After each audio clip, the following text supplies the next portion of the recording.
Okay. And now I can close this, right, Cal? Got it. YouTube, yeah, once you're connected, you can, yeah. Okay. And where did you guys go?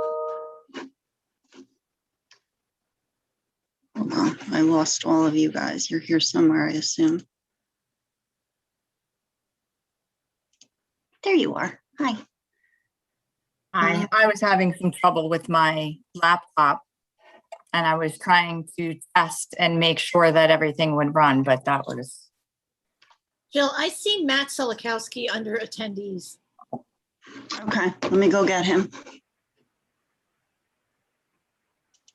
Yeah, there's another Jill DeCaro on too, so. Where is Matt? That could be Frank on. And I just I saw. don't- And now I he's don't see him. Well, there he is. All right. Let me promote to panelist. Matt Solikowski, you're getting promoted. There he is. You see anybody else? Any other board members over there? not in the attendees, not so far, no. I see another Jill DeCaro and I see somebody connecting to audio, but it doesn't show who it is. Okay. Who is signed on here under my name? No, you're signed under my name. I'm Frank Weber. It should be You're- Frank Weber up there, not you. Okay. Okay, Frank. I'm just going to change your name, okay? Unless you want to stay Jill all night. It's up to you. No, one is enough, thank you. Okay, yeah, that is true. That is true, Frank. Frank, is your camera working? Because you were on before. No, my camera is not working. My laptop also crashed, so the camera on my PC is whatever. It's very fuzzy. Okay. I look 100 years older, and that's, I'm already old enough. I don't need help. Listen, I don't think Yes, any get one of those I don't think circle any of us lights. are happy with our little square. I saw Audrey Baker the other day in the high school, and I was like, oh, it's so nice to see you not in that little square. Okay, so I guess we will start the meeting. Let me share my screen.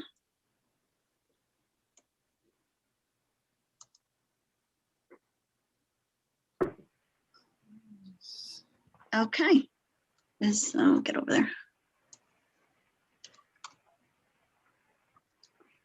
Okay, so we're going to call the meeting to order. Let me just widen my screen. Okay. Pursuant to the New Jersey Open Public Meetings Act, NJSA 10:4-10, adequate notice of this meeting has been provided by advertising such notice in the Home News Tribune, the Asbury Park Press, the board office, the schools, and on Cablevision Channel 118 and Verizon Fios Channel 24, and by filing such notice with the Township Clerk. The meeting was scheduled for Tuesday, March 16th, 2021. The board will take formal action on payment of bills and other agenda items. Mr. Mara? Thank you, Mr. Carroll. The Old Bridge Township Board of Education acknowledges that the law of this state establishes that members of the public, including members of the board, have the right to record public board meetings using audio or video recording devices, provided that that act of recording does not interfere with the business of this public board meeting. Therefore, the board makes it known that any such recording is to be considered the private recording of the individual and in no manner represents the official record of this board. The board therefore takes no responsibility for such private recording and completely disavows any future use. Thank you. Roll call, please. Ms. Burns? Here. Ms. Callie? Here. Mr. DePrima? Here. Mr. Dunn? Mr. Dunn? Ms. Ellis Foster? Here, Mr. Giordano? Here. Mr. Solikowski? Here. Mr. Weber? Here, Mr. Carroll? Here. The quorum exists. Okay, now let me stop sharing this. and get my flag up.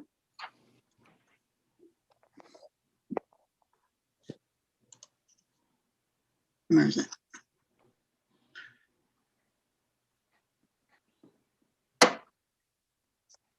There it is.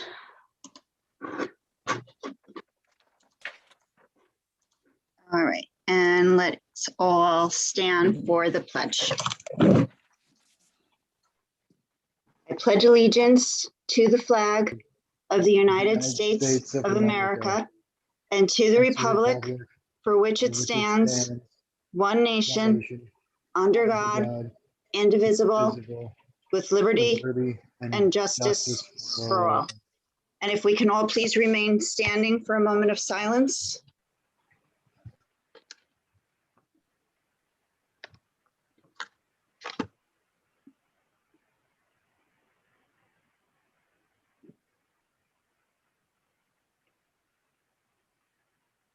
Thank you. Moment of silence was to honor, let me get the agenda back up.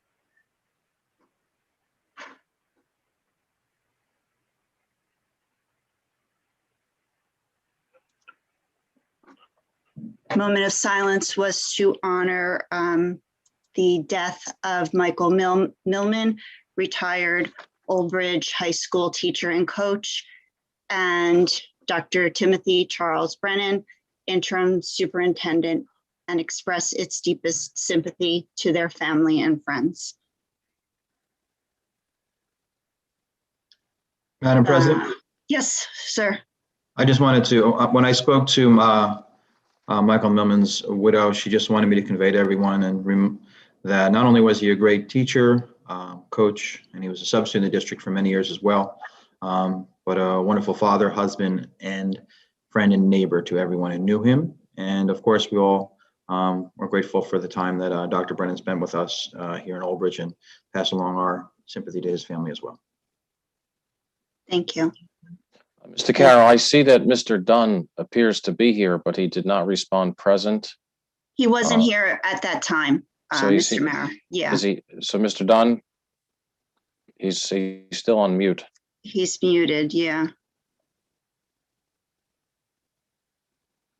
Mr.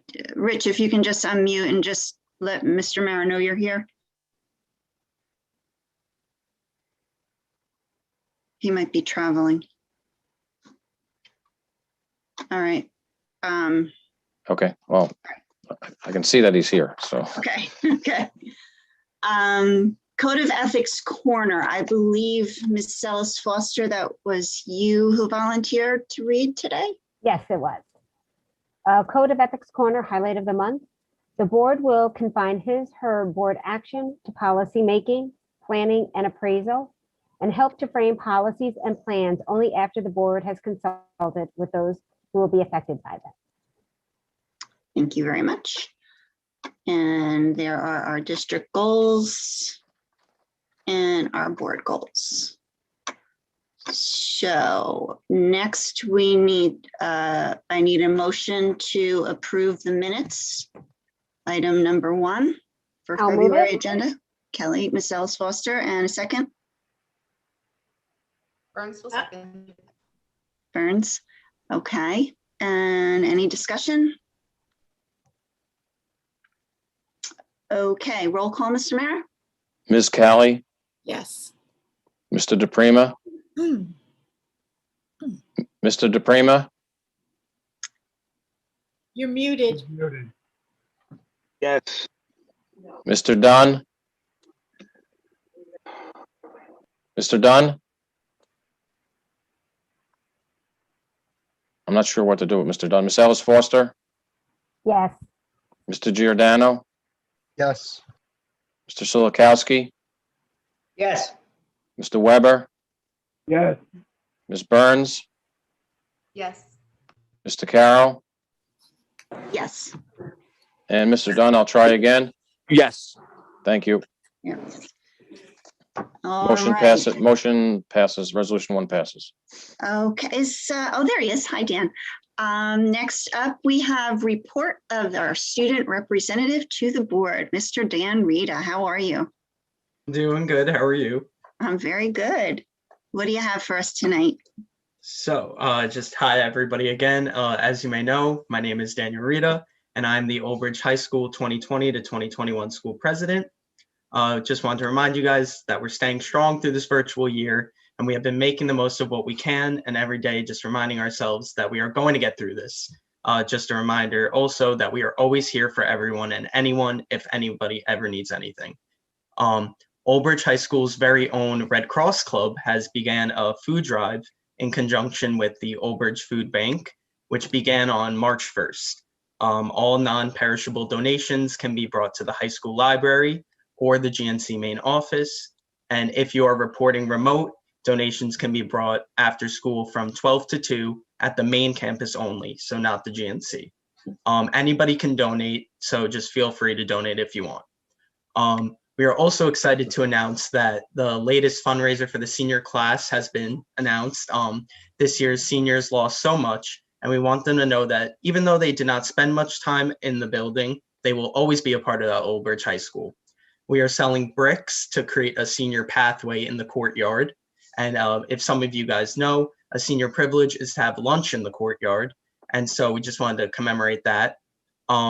You can purchase a brick for $40, and the link will be on the Old Bridge High School website.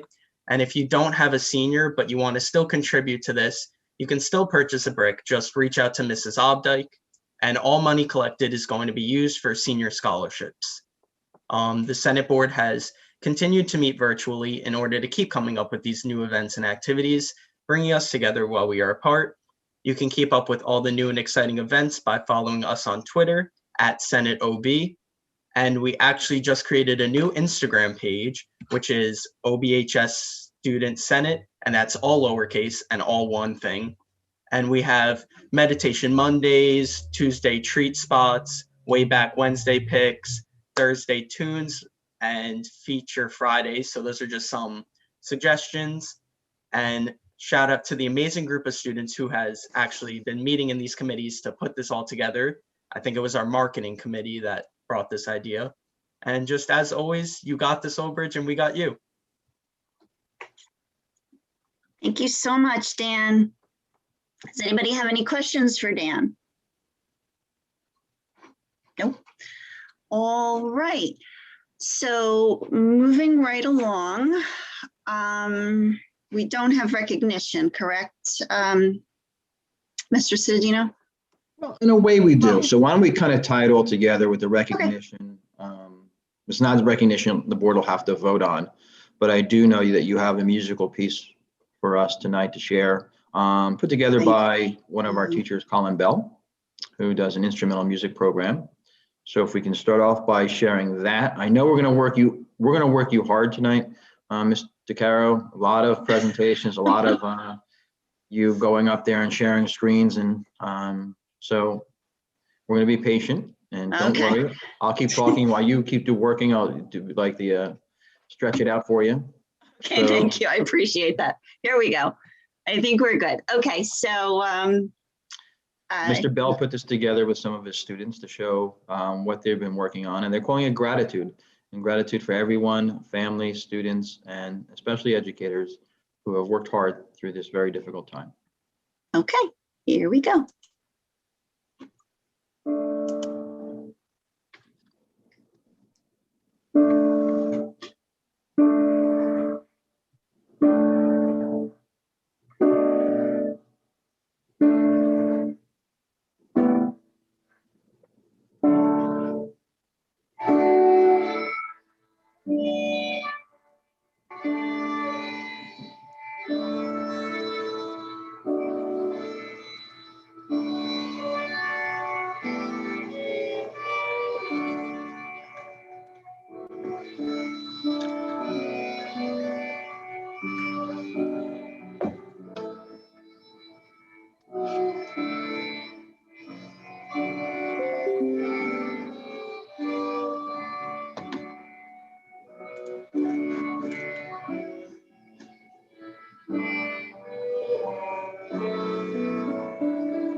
Thank you, teachers.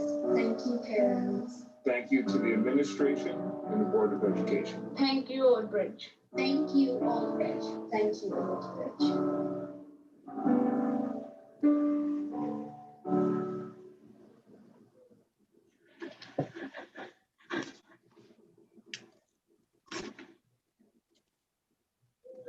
How was that? So that was very nice and very much appreciated to see that work. And again, that musical piece was composed by Mr. Bell, and the arrangement was done by Mr. Bell. And the students learned every bit of that remotely, from what I understand. So there were some obstacles, obviously, in learning remotely, and these students did a wonderful job achieving and overcoming those obstacles. So thank you very much for that piece.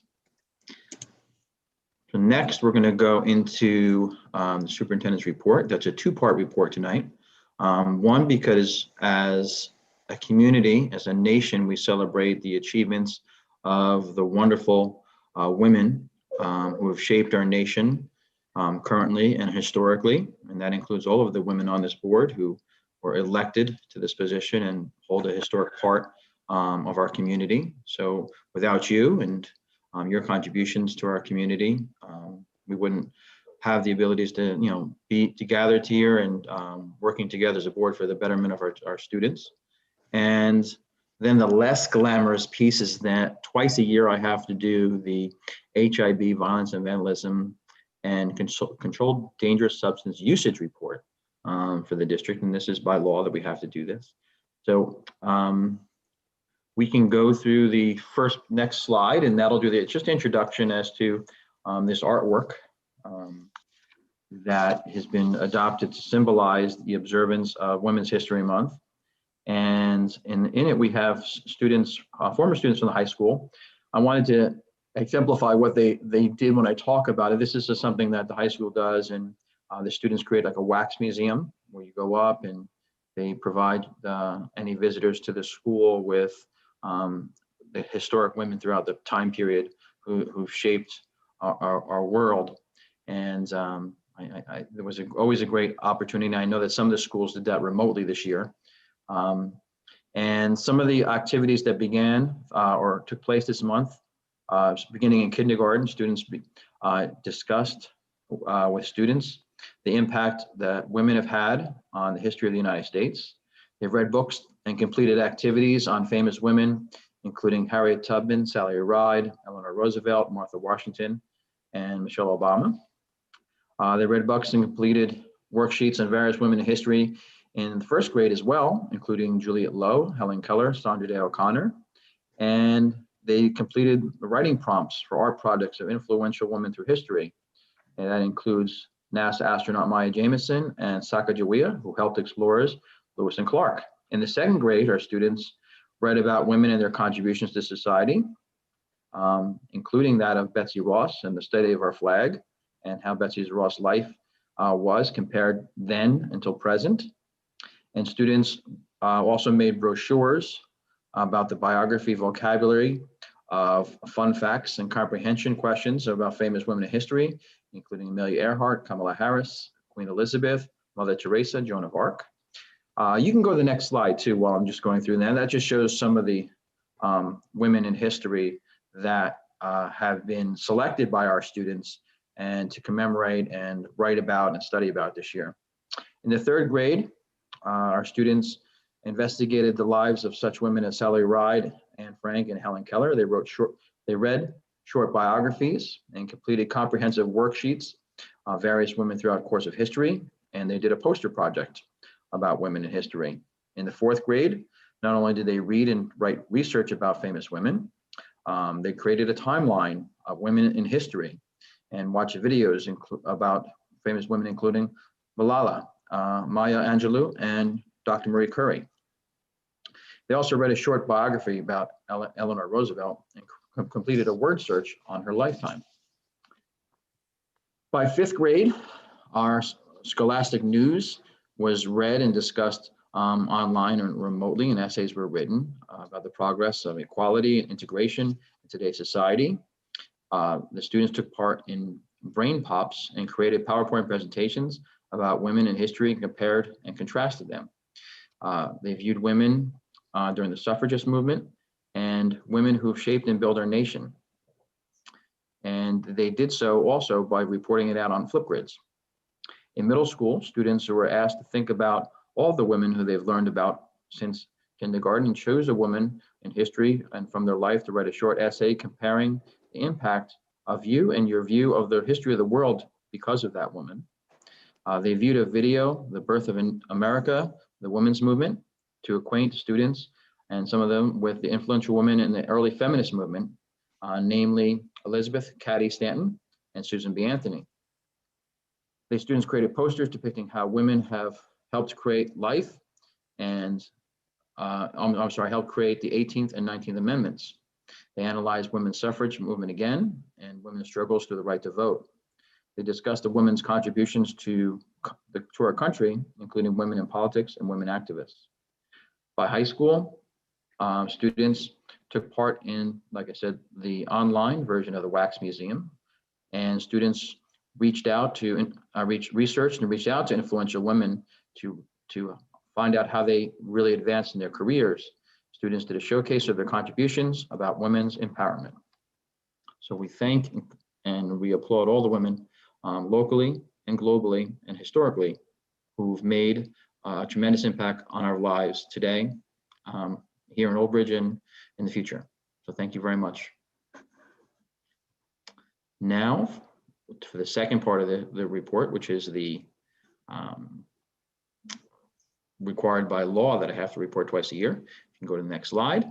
Every year, the superintendents are required to report to the Board of Education incidents of violence and vandalism which occurred during the previous school year. Now, obviously, this year will be like no other year because the incidences will be a lot less because of the pandemic. And I'm reporting on period 1, and that period 1 consists of September through December. So this past September through December of the school year. Next slide, please. The Department of Education requires this reporting through the student safety data system, and it's used to help to maintain all this data and make sure it's accurate and it's reporting. We're required to report both alleged and confirmed cases of HIB cases, and that happened. You'll see the change in that in the data when we go through it. That requirement only came into impact the past 2 years. That you had to report not only on the confirmed cases, but the alleged cases as well. Next slide, please. So some of the data that's collected from the SSDS system includes violence, vandalism, weapons use, substance abuse, results of vandalism, whether police were notified and a complaint was filed, that police were notified and no complaint was filed, whether it resulted in school suspension, out of school suspension, expulsions, unilateral removals, or removal by an administrative law judge. We report about the offenders and the victims, whether they're student offenders, student victims, school personnel victims, student victims of violent criminal offenses. We also report upon the disciplinary action that took place, whether it be assignments, instruction, or support services, in-district programming, home assignments, home instruction, or out-of-district programming. So during this period from September 1 of 2020 to December 31st to 2020, we have 0 incidents to report.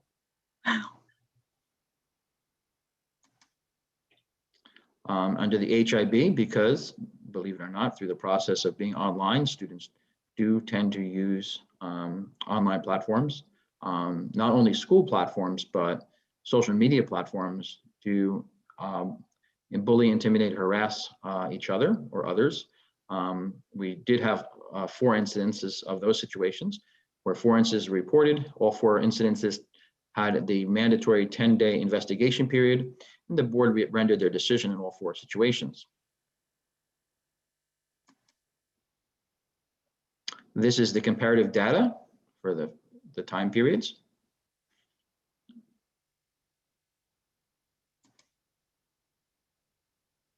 Keep going. Yeah. And this is the confirmed HIB for the past several years as well. And like I said, you can see in 2000, up into 2016, 17, you didn't have to report back on alleged incidents. You only had to report on confirmed incidences. So we had 4 alleged and 4 confirmed. And that's not rare when you're talking about online harassment and bullying, because usually there's a trail of evidence that makes it definitive. When there is an allegation of harassment, intimidation, or bullying between 2 people in person, sometimes it can be alleged but hard to confirm if there's not witnesses or evidence thereof. But with the online versions, there usually is a digital footprint, which we use to confirm the case. Is that it? That completes the superintendent's report. Now we'll go to the much anticipated progress towards goals. Okay. While you get that ready, I'm going to just have a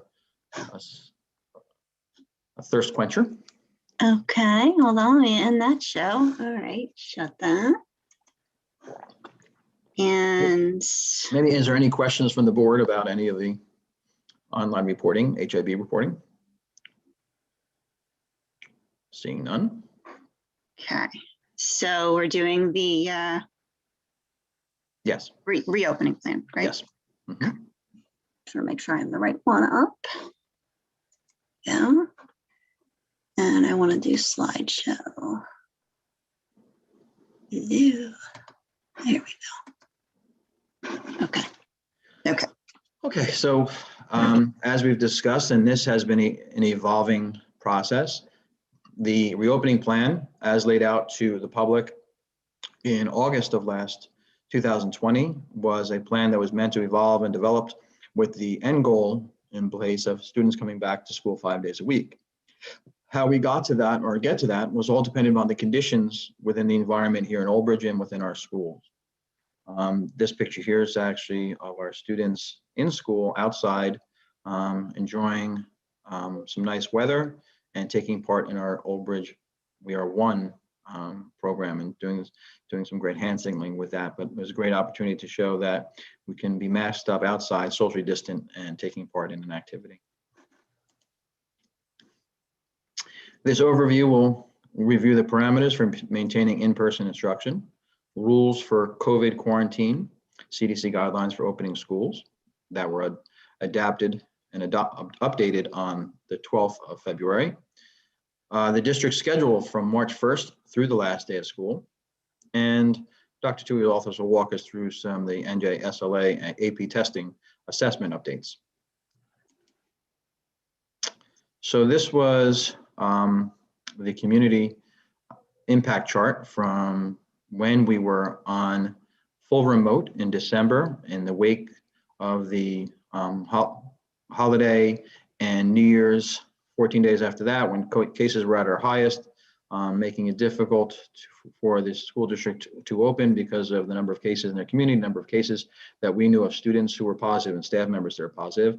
And we knew that as we get further away from the respiratory illness season, the numbers should decline. And we've seen that decline up into this past week, where we've had a recent increase in cases, not only outside of school, but a slight increase inside of school, which we'll see in the next chart.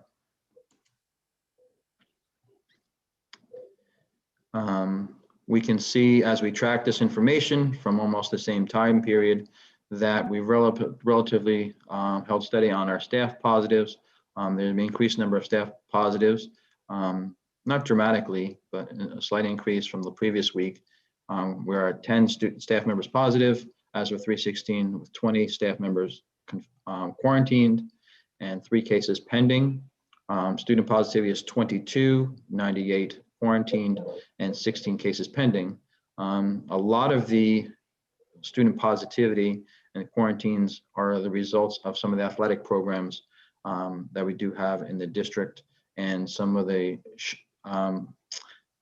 transmissions that may have taken place within those teams or resulted in quarantines for those teams.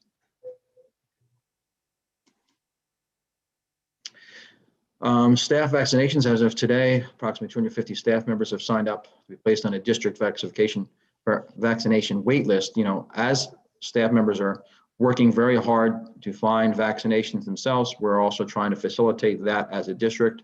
working with numerous providers within and outside of our community who've been assisting us. Through that process, we've been able to get a quarter of that 250 members vaccinated.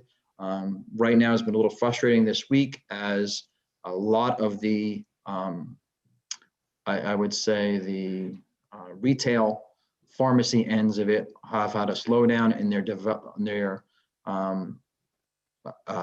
distribution or delivery of vaccines, as it seems their corporate are explaining to them that a lot of vaccines are being moved to large vaccination sites throughout the state, mass vaccination sites, and not going as much to the smaller sites. And we're hoping that through that change will mitigate itself and allow us to get more of them. But each of the groups that I'm working with is committed to getting our staff vaccinated as quickly as possible, and will not stop until our staff members are vaccinated. These are the parameters we've been using since they've been initiated by the CDC and the Department of Health, that are guidelines for when schools are allowed to stay open, when schools have to close because of outbreaks or spreads. We've gone over this several times. There's 2 more cases in a school during 14 days that are linked together by some in-school activity. That means conclusively, I can demonstrate that a transmission took place within the school. The second one is 2 or more cases are identified within 14 days that occurs across multiple classrooms, and a clear connection between classes cannot be easily made. So that was similar to what we had at Miller School in the fall, where we had multiple positive cases that were no relative transmission appeared to have taken place outside of school. The only nexus of transmission might have been inside of school, but we still had no definitive reason why students would be transmitting to each other. They were in separate classrooms, separate transportation, everything. So when we conversed with the Department of Health for their resources, they told us to use option 2, and we closed the school down for 14 days because of that. Option 3 was used after November and into December and January, when the Department of Health identified that our region was a hotspot area, and we had numerous cases, hundreds of cases per week of COVID within our community, and that related to numbers that were impacting our schools and students, that even though we weren't reporting to school, we had a large number of staff and students that were reporting to be COVID positive at the time. These are the quarantine procedures. Dr. Hook, I don't want to throw you under the, without letting you know too much. Do you want to just go through these? Because you work so hard on these with Audrey Baker. So I'll just give you the opportunity to read through these. Okay, thank you. So when we're contacted, as soon as a parent notifies the school nurse or the building principal, the nurse begins the process notifying Audrey Baker. And then we go through a series of questions to ensure whether social distancing was maintained, whether masks were in place. And as long as the protocols were followed, then it's not necessary to quarantine members that were in a particular location. When it comes to staff, the procedures are the same. We're asking the questions. We follow up with if a student is in school within 48 hours of being determined that they're positive, then we go back to the teacher. We make sure that the contact was, no contact was made, and that there weren't additional staff members in the classroom. Like I said, it's a series of questions. It usually takes a couple of hours to go through the process. Once we are notified, we contact transportation if the student was on the bus, or if it's a staff member that was driving the bus, and we complete a COVID incident report, which is followed up by the school principal and the staff in that building that have to complete portions of it, making sure that the classrooms were cleaned and all notifications were made. That's another component, that we have a series of notifications. You saw tonight that we sent out for the last couple of days, the cases that were brought to our attention, and the number of students and staff that are quarantined as a result of those cases. Thank you. And I do want to reiterate that in that one area, the travel quarantine has not been lifted by the state of New Jersey yet, Department of Health. That still is in place. That may change at some point, but as currently the travel quarantine, regardless of you're vaccinated or not, remains in place. And I do want to commend not only Dr. Hoker and Ms. Audrey Baker, but every school nurse right now, because when a case happens within their schools, the contact tracing is often taking place at night, on the weekend, Sunday. I know we're on the phone Sunday night, Saturday night. So really appreciate them taking time from their families and themselves to do the contact tracing with us. These are some of the CDC guidelines for reopening schools that came out on February 12th. Again, a lot of the universal precautions that we've all been used, they doubled down on the use of masks, physical distancing, hand washing, cleaning, contact tracing. Schools providing in-person instruction should prioritize 2 mitigation strategies: universal and correct use of masks that should be required, and physical distancing up to 6 feet. I know that Dr. Fauci and the CDC has been looking at reducing that number by looking at different studies that took place over the course of time. We are acutely aware of all the research on that, and we are working with our Department of Health to see if they're going, once the CDC adopts that and brings those recommendations to the Department of Health, that would be a game changer for us as well with here in the district, and allow us to, again, to expand our opportunities.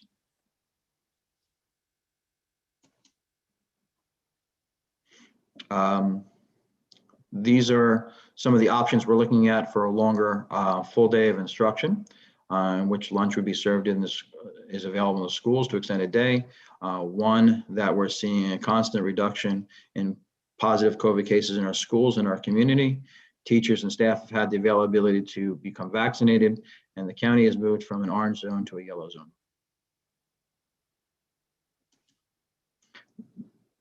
Because I believe those same requirements will also be used to lift the indoor dining ban within the state too, which hasn't been fully lifted yet either.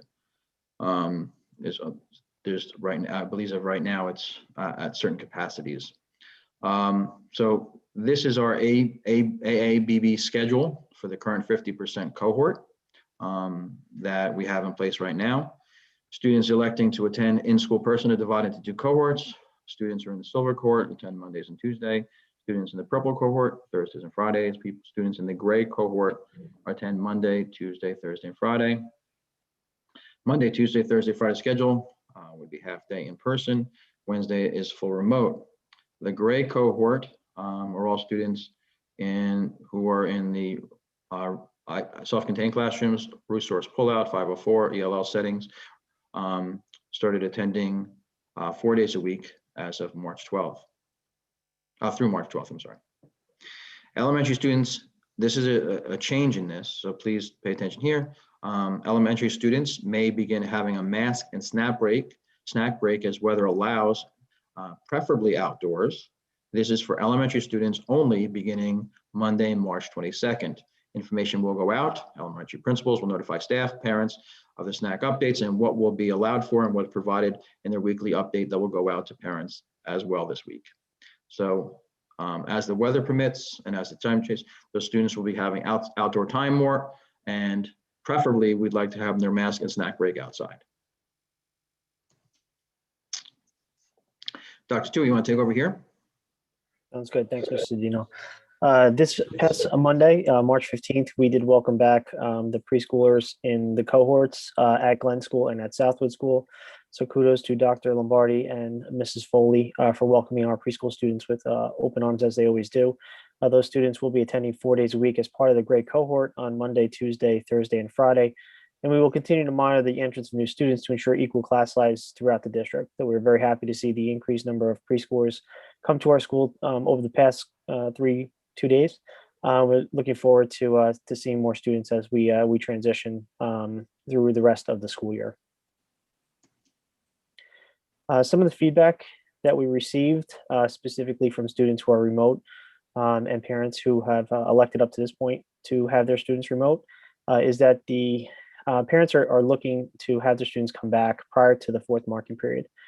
So students who are currently remote can return in person prior to the fourth marking period based on class by class capacity within our district. In some of our elementary schools especially, the classrooms can fit additional students and still maintain the social distancing guidelines that we have outlined previously in this presentation.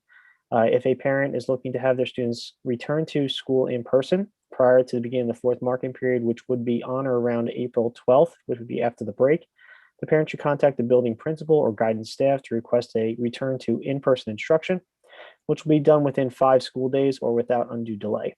Obviously, if there's room in the classroom and the principal can arrange either for transportation or to have the student come back in as quickly as possible, we would do so to try and get some normalcy to the students who in some cases haven't had the opportunity to physically come to school during the course of this very long year. The district will continue to maintain social distancing protocols across all classes to the greatest extent possible. And again, those were outlined previously in this presentation to ensure that the safety of the staff and the students are maintained at all times. Beginning on April 5th, we are, as we continue to work to have more students return to school more often for an in-person instruction, we'll be slightly changing our cohort model beginning the Monday after spring break. So on Monday, April 5th, the silver and purple cohorts will begin a 3-day in-person and 2-day remote rotation.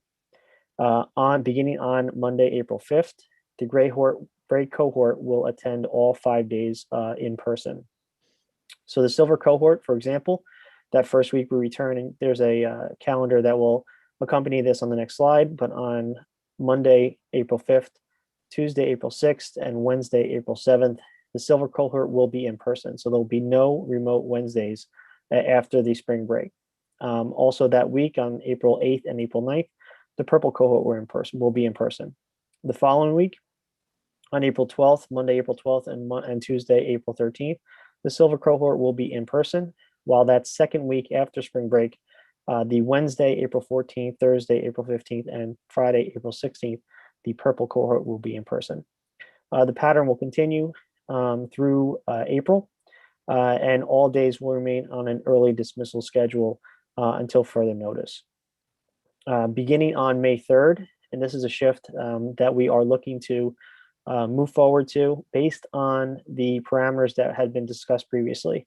We are looking to have potentially the middle school, elementary, middle, and high school students return in person 5 days a week on an early dismissal schedule. We will look at our ability to extend those days for all grade levels as conditions allow. And again, as outlined earlier in the presentation, one of those conditions would be the provision of lunch.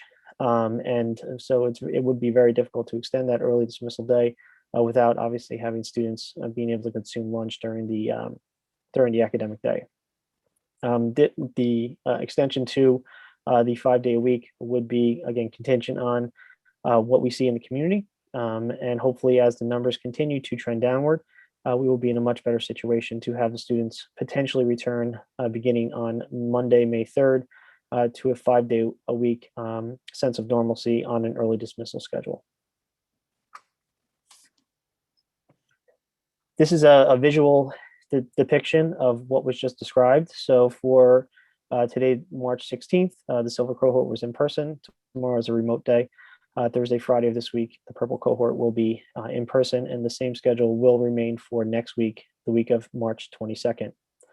Beginning on April 5th, the silver cohort will attend 3 days, Monday, Tuesday, Wednesday, purple 2 days, Thursday, Friday, and the following week, on the week of April 12th, it will be 2 days silver, 3 days purple, and that pattern will continue through April. Again, as proposed currently, tentatively on Monday, May 3rd, the elementary, middle, and high school will potentially return in person 5 days a week on an early dismissal schedule, and hopefully that will run through the end of the last day of school. Currently, the last day of school for this school year is on Wednesday, June 16th. Final exams, will be on Thursday. Final exams for the high school will be on Thursday, the 10th, Friday, the 11th, Monday, the 14th, and Tuesday, the 15th, as currently scheduled. Thank you, Dr. Tui. So just summation while we're on this calendar, everyone can sort of look at it and absorb it. As we come back from spring break, we go to the 3-2 schedule. We anticipate that there will be gatherings in homes. There will be families coming together, hopefully locally within our area, and not a lot of travel, because we're concerned about the level of travel and what that would mean to the transmission of the virus and bringing it back to Old Bridge. However, we're going to continue with our schedule. I know that a few districts, not many, some have opted to go remote for at least a week or 2 weeks completely after that in anticipation of that. But our task force would like to believe that the community of Old Bridge will do the right thing and protect their investment in their child's education and allow us to continue with an in-person education hybrid model throughout the time. It's a great unknown for the month of April as to what will happen. It'll be the first large recess and holiday time on which we're returning. In other times, though they happen during the respiratory illness season, New Year's Eve and Christmas and Thanksgiving, we did have spikes within the community for the 14 days following that. Again, we believe that also the number of people who have already had COVID, the number of people who have been vaccinated against COVID during that time period should help mitigate that concern. Another concern for us is obviously that our staff has the ability to receive at least one of the Johnson & Johnson or 2 of the Moderna or Pfizer vaccinations throughout the course of the month of March and April. That obviously, again, talking about game changers, that's a game changer for them and offers them a level of comfort as we go into the May and June time period with 5 days a week. And it is my understanding from talking to those in the Department of Health that at that point, or soon before that point, the DOH and the CDC will be limiting the 6-foot distance at that time and allowing us to, again, go into maybe a 3-foot distance or so forth that allows us to bring more students in. The most important thing is we'll be away from the, I don't want to beat a dead horse in the respiratory illness season, but as a large carrier of the COVID virus during this time. So we'll be away from the respiratory illness season by at least a month. At that point, the numbers should be down and we will be able to do this. We would love to say that at least at the elementary level, again, all of that blue is early dismissal. We would love to expand it even further as we continue to expand this model with having lunch served, at least at the elementary level. But again, that requires a lot of changes within going from orange to yellow. That requires us even have staffing. We're going to put another push out tomorrow to acquire the amount of noon hour supervisors, or as some of you may know them as lunchroom supervisors that look over our lunch periods and supervise our children during that time, whether in the cafeteria or outside or in the classroom during recess when the weather is not available to us. We have a limited number of them that have reported to work this year for some of the positions that we've had for them. We want to make sure that we have the ability. Also, we have enough substitutes available to us. This district has gone above and beyond to get substitutes and hiring. We've even brought in an outside agency to assist us. You'll see at the end of our entire board meeting today under new business, there'll be a video in which we're using to recruit staff to come to work in the district. Again, we've been ahead of this on trying to get substitutes to come in. Again, and across the state, there's a shortage. That concludes this presentation. We are happy that at the end of this and the phase in and the process that we go through, that we do have our students in 5 days a week. And we look forward to having that here in Old Bridge. And we look forward to our community all coming together, doing the right thing so that we can have that for our students here in Old Bridge. Dr. Tui, you want to end us off on the testing assessments? Yes, we are currently monitoring both federal and local guidelines for state assessments. As of right now, they have been postponed till April 5th after our current spring break. We will provide parents and staff any updates as they become available. We do anticipate offering AP testing as we normally do every year this upcoming June. So it will be the last week of May and the first 2 weeks of June, which is the AP window for Old Bridge High School. If you have any questions on AP testing, please refer them to Mrs. Tevald, who is our district AP coordinator, and her email is attached to this presentation. Thank you. Okay. Does anybody have any questions for administration? Ms. Burns?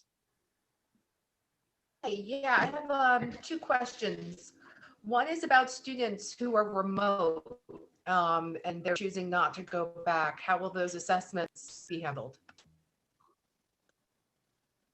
Currently, students do take remote assessments.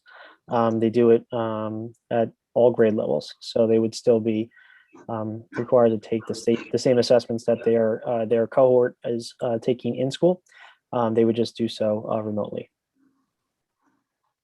Okay, I just know that sometimes there are higher standards of security when they're doing those assessments. So I wasn't sure if a camera or some kind of circumstances would be different. My other question is about, are we serving breakfast currently? If we expand to a full day, will we still be doing food distribution?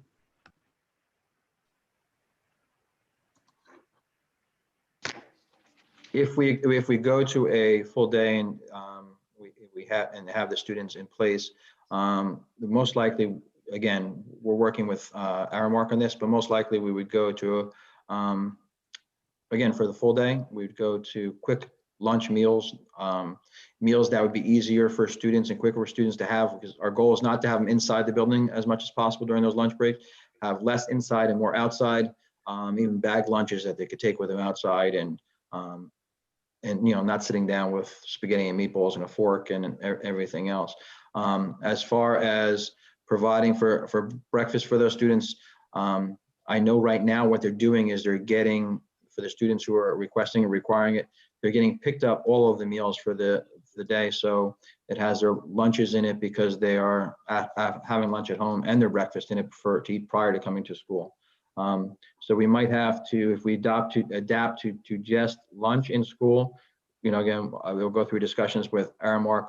We might have to continue with giving them a grab-and-go breakfast at the end of the day. So at the end of the day, those students who are in school would take their breakfast home with them for the morning, which, would consist of a juice, a granola bar, what have you.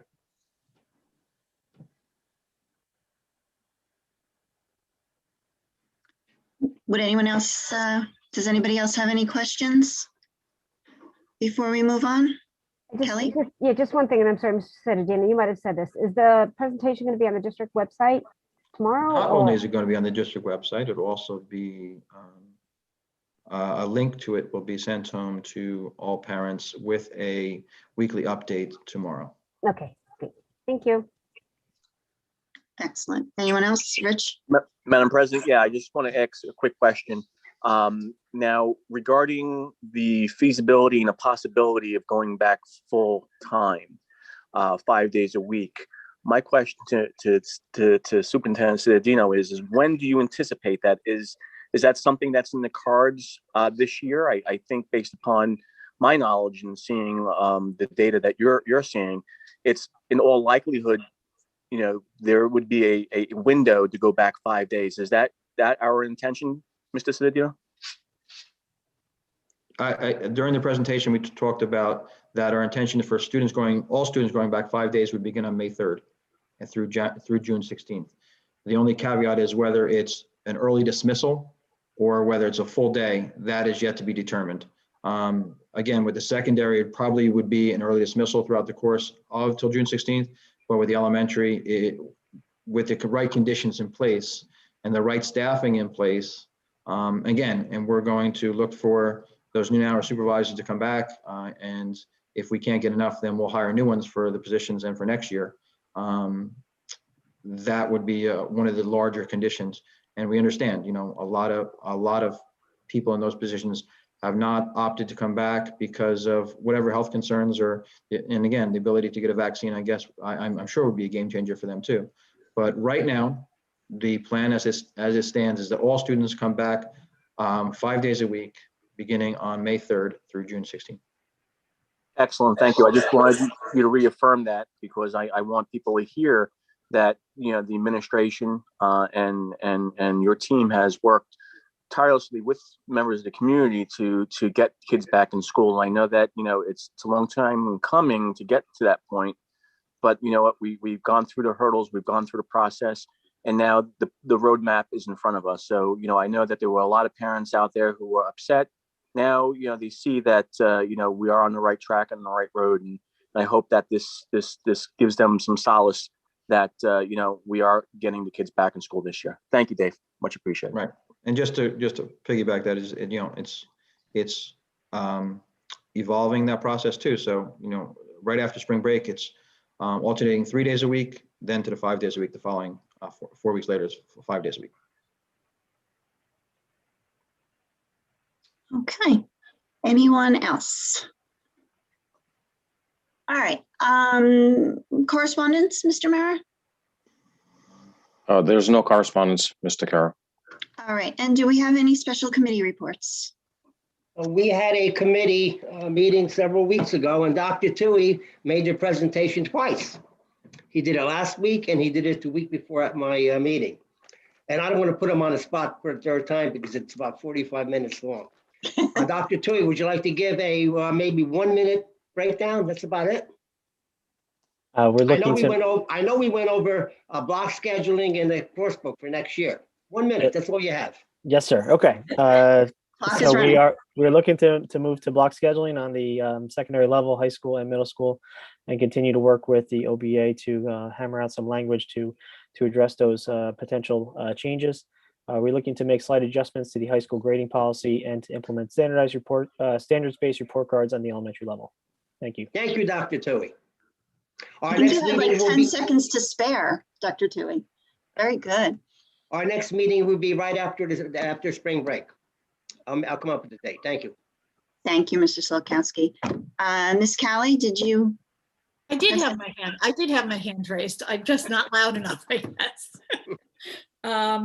We had a community relations and engagement committee meeting in coordination with the district positivity committee on March 4th.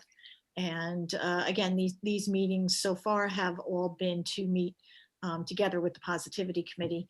And I'm going to put Dr. Hoker on the spot for a brief overview of what was discussed at that meeting.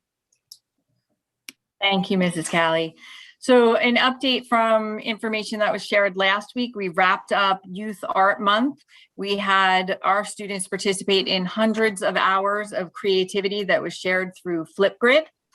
We offered mental health workshops from Effective School Solutions to both staff and students. And moving forward into April, we have tutorials that will be presented from our CTE students from cosmetology, culinary, and auto. They will be live how-to lessons provided for our students. We have 2 of our committee members, our middle school students from the positivity team, Kia Perek and Megan Valenzola, who came up with the idea to create a virtual cookbook. And that information will be going out district-wide in the coming weeks. I believe we might make it just before spring break. If not, it'll be as soon as we return, but that is an attempt to really celebrate the diversity in our district and have our families share their recipes and photos and videos in a cookbook that will be shared on the website. We also had Brooke Chilbowski, who presented, and I'm just pulling up another screen so I don't miss anything, on behalf of the SEPTA We Are One movement and their partnership with our staff and students. Brooke shared that the expansion of the team We Are One includes students from Play Unified, the Asian Cultural Club, Asian Pacific Club, Chinese Honor Society, African American Club, teachers, paraprofessionals, parents, of course, SEPTA, and board liaisons. They have worked together. The We Are One ASL and modified sign language tutorial videos were shared. Old Bridge High School Play Unified released the nightly wrap up We Are One introduction. They're working on a community art project with Mrs. Jenks and Mrs. Keeler. Launched the We Are One t-shirt sweatshirt campaign, which I believe came to a conclusion, and hopefully the sweatshirts and t-shirts will be coming out soon.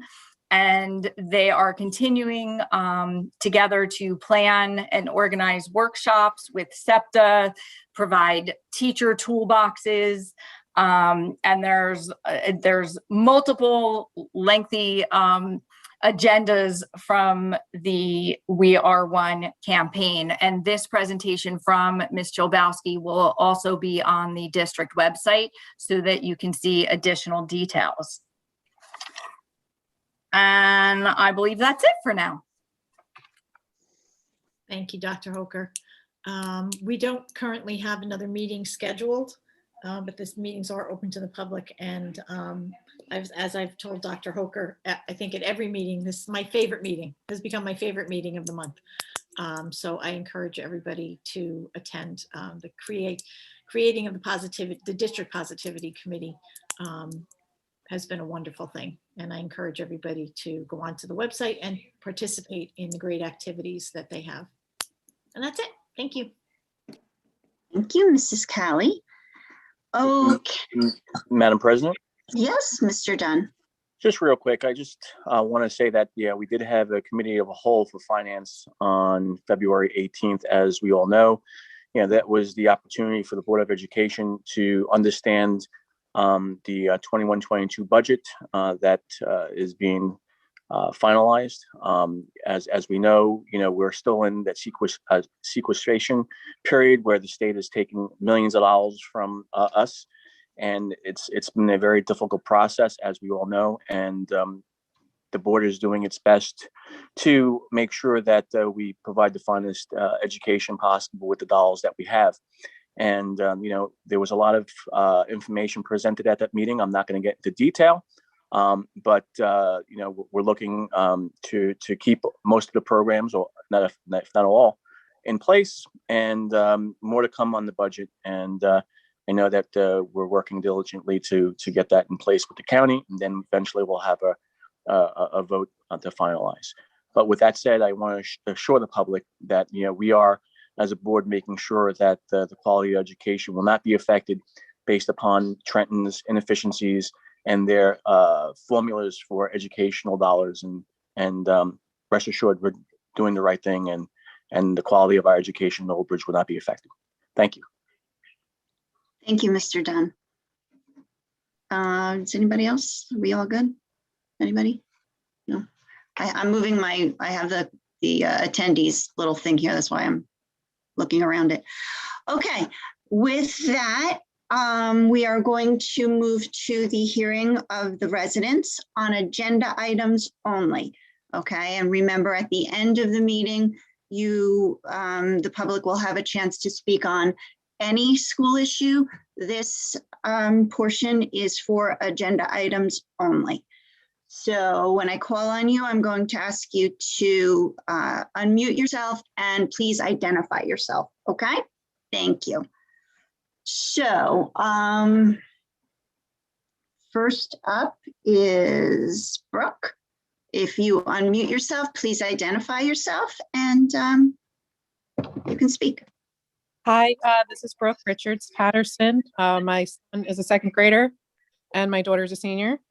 And just to be clear, the agenda items are things that you've already discussed so far in this meeting, correct? Yes, okay. Correct. Mr. Barton, let me just confirm with Mr. Barton. Patterson, just to clarify, it says on page 4 of the agenda items for discussion now are only items that are listed for action for tonight. Okay, I had questions specifically about things that you had brought up, about snack time, recess, and the 5 days. So if it was in the superintendent's report, should Brooke call in at the end, Mr. Parton? Or how do we want to work that? Normally that would be at the end because that's not something that's being voted on tonight. Okay, I'll wait, and then that's fine. Sorry. Okay, thank you, Brooke. Sorry about that. Thank you. Okay. Now, the next up, again, for agenda items only, action items, Dana Marinaccio, I'm sorry if I mispronounced your name. You can unmute yourself and identify yourself again, and you can speak. You have to just unmute yourself. Dana?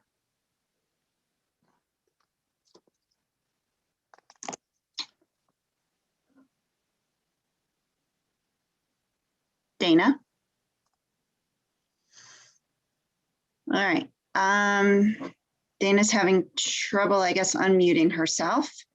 So there is no other hands raised. So what should, Mr. Parton, should we just move on or? Yeah, if Dana is having trouble logging in, she can always join in the later public portion. So yes, let's move through the agenda. Okay. Okay, Dana, I urge you to call in, come back later at the end, okay? Because I see you can't unmute yourself. Okay. Seeing no other hands raised, I'm going to end the hearing of the residents portion on agenda items only. And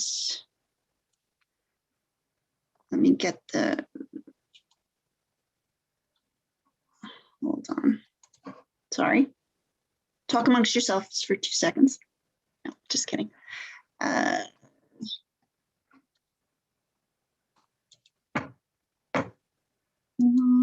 on. There we go. Okay. And we are moving on to policy. There's nothing under policy. So we have curriculum, professional development, items 1 and 2. Can I have a motion, please? Callie will move. Callie, can I have a second? I'll second I'll it. second it. Mr. Solikowski, I we're never going to go do with it, but I never do it, but I second it. Go ahead. All right, there Nobody you else go. is speaking. Okay, any discussion on curriculum, professional development, items 1 and 2? I just have one brief question. Yes. For item number 1. Currently, students can do a sport and be in band at the middle school and at the high school. Will this change affect a student's ability to be in both band and? No.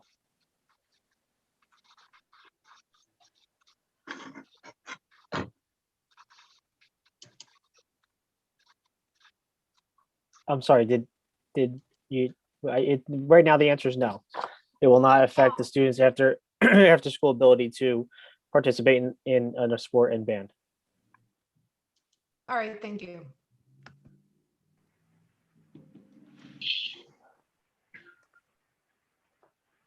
Okay. All right, any other questions? Yes, Yes, Mr. Giordano? yes. Resolution 1, it says the pending approval of the block scheduling. So resolution 1 doesn't include the approval of block scheduling, right? Correct. Okay. Okay, any other questions or concerns? All right, Mr. Mayor, can I have a roll call, please? Yes, Mr. Dunn, Yes. Ms. Elvis Foster, Yes. Mr. Giordano, Yes. Mr. Solikowski, Yes. Mr. Weber, Yes. Ms. Burns, Yes. Ms. Callie, Yes. Mr. DePrima, Yes. Mr. Carroll, Yes. resolution 1 and 2 pass. All right, on to athletics. We have items 1 through, let me just scroll. 1, 2, and 3. So can I have a motion from the floor? Callie will move. Callie? Who wants to second? Burns? Giordano. Okay, we have Burns as seconding. Any discussion for athletics? 1, 2, or 3? Yeah, just one comment from Mr. Weber. I Yes, know you're Mr. Weber. sitting on the edge of your seats, wanting to know what the total amount of coaching is. It's $189,772. Thank you. Thank you, Mr. Weber. Okay, any other discussion for athletics? All right, can I have a roll call, please, Mr. Mara? Ms. Ellis Foster, Yes. Mr. Giordano, Yes. Mr. Sulikowski, Yes. Mr. Weber, Yes. Ms. Burns, Yes. Ms. Callie, Yes. Mr. DePrima, Yes. Mr. Dunn, Yes. Mr. Carroll, Yes. resolutions 1, 2, and 3 pass. All right, and we have finance items 1 through, where's it going?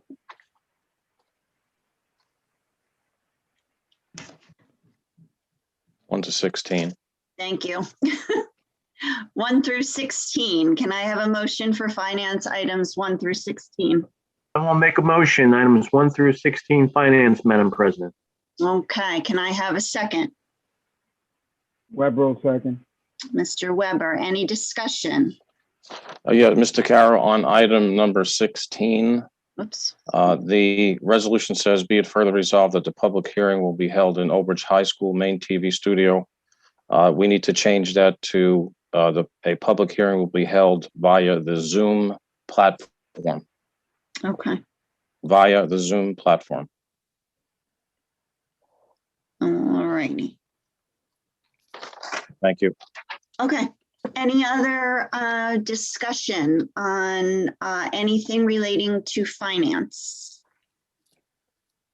Yep. Mr. Yep. Giordano? Yeah, go ahead. Okay, so as many of the town people know, I was against the forced spending of money used for capital projects. And as you know, I proposed to the whole board and it was approved unanimously to support Assembly Bill 5279 that would allow us to use the money from capital reserves to use it for educational purposes so that future boards do not have the incentive of spending the money only on capital reserves when they may not need to be made. And for resolution 14 with the travel and related expenses, I don't think it's right for the taxpayers of Old Bridge to be paying for the travel of the staff and the board. I just thought that was something that I didn't find right. I just want more explanation on that. And that is all I have. Thank you. Okay, on the travel resolution, this is a standard resolution that's there every year, which proves it's not just travel, but it's also professional development that's for the most part mandatory for every certified person in the district, up to $150 a person. Now, we never come near $250,000 for actual expenditures for this, but it's something that if we didn't approve across the board initially during the year, it's required for us to put an amount in there for the year. But if we did not approve this up to $150 a person under curriculum each month, we would have to approve every professional development that happens during the year for every single teacher or for every single certified staff member. So it's called travel, but it also is inclusive by definition in the chart of accounts provided by the state, professional development fees that we pay for subscriptions to trainings. Okay, thank you. You're welcome. Okay, does And anybody else? I would just like to point one thing out. I was in support of the resolution that Mr. Giordano proposed and the board voted on last month's meeting. However, I would like to point out that the governor in the last 48 hours has signed legislation that allows every school district to increase unrestricted fund balance from 2% of the prior year expenditures to 4%. That is significant. That means that what I've said over the number of years, that there is no reserve available for educational expenses. There's reserves for maintenance, there's reserves for facilities, and there are reserves for emergency.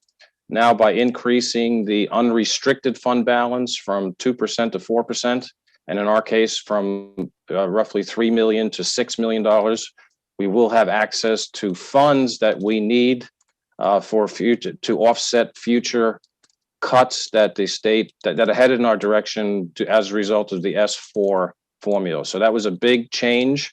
It's only in effect for 22, 23, and 23 and 24, but it certainly will help us in the last 2 years of the S2 deductions.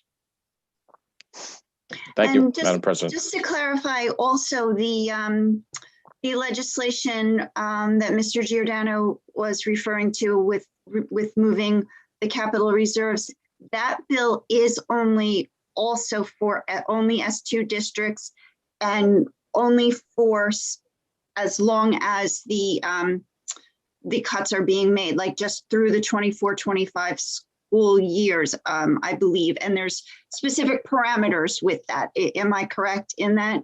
I guess it wouldn't be an ongoing thing forever and ever. Is that correct or no? The legislation that was proposed by Representative Dancer, I'm not 100%. It's in its preliminary stages, so I'm not sure what is included, what will be contained, and how far it would go. So I can't really comment on what it may be, or even what it is at this point, because it's in committee. But this change in the unrestricted fund balance is now law, which has been signed in the last 48 hours by Governor Murphy. And Mr. Carroll, the time frame for the Dancer bill that has been proposed is still being discussed. It's really wide open right now because it has not come out of committee yet. So we really don't know, but it looks like it's going to be mirroring the S2 time frame, but that can change. Okay, I was just curious. Yeah, all right, very good. Does anybody else have any questions about finance? Ms. Ellis Foster. Thank you. Just a few things, just reiterating on the travel expenses. I believe some of those are also covered or required by the collective bargaining agreements, some of those reimbursements. Is that correct? Yeah, they're in the collective bargaining agreement with the OBEA and the administrative units, and they're also in the Department of Education's accountability regulations. They're all subject to review by your administrative team. You just see this big number once a year because then you kind of debit against that cap rather than having to go through and take board action every month. Right. Thank you. Just wanted to, I'm sorry. Oh. I was just going to piggyback on your question about the travel. I don't know if it was made clear that includes travel within district. So we have staff members who are assigned to multiple schools, staff members who may be on a child study team, world language teachers, related arts teachers who travel from one building to the other. And it's not their travel to lunch. It's not their travel to and from home. It's only their travel from once they arrive at one of their work sites and they're directed to go to another work site type of travel. In most cases, for municipal workers who work in that kind of environment where they have to travel from job site to job site, a company vehicle is provided, and that would negate that need. Our staff obviously does not have company vehicles, and so they're provided mileage to use their own vehicle to do so.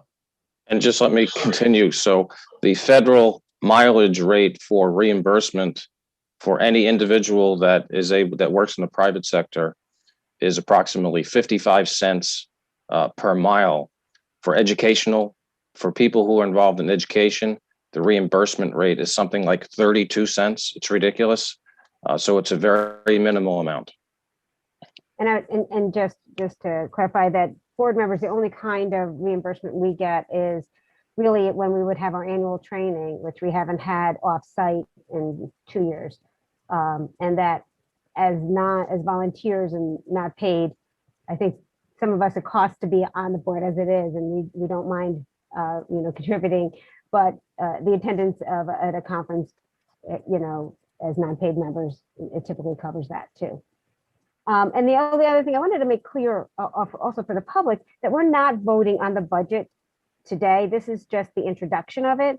And Mr. Mayor, I don't know if you want to just explain what that process is, so that we actually have the public discussion and the vote in May, and the purpose of this, so they don't think looks like we're rushing through a budget. We're not. What we're actually doing today with the vote. Sure. Again, this is, I'm sorry, we're glad to clarify that. So this is this budget that's presented tonight is called a tentative budget. It's a budget that will be submitted to the county and the state for review to determine if we are complying with the 350 pages of regulations that we have to comply with, number one. And number two, upon their review and approval, this is the budget that is approved to be advertised in a newspaper approximately 7 days prior to the public hearing on the budget. The budget hearing is scheduled for May 6th in the resolution that I modified to a Zoom meeting rather than in person. And in that meeting, we go into the fine details of many of the line items that are included in the budget. And that presentation on the budget generally lasts anywhere from 60 to 90 minutes, where we go into great detail talking about the numbers, we talk about priorities, we talk about accomplishment, we talk about facilities, we talk about tax rates. We talk about as much as we can to educate the members of the public as to where these numbers come from. These numbers are many of these numbers are generated from much of these numbers are generated from zero-based budgeting method that's in place.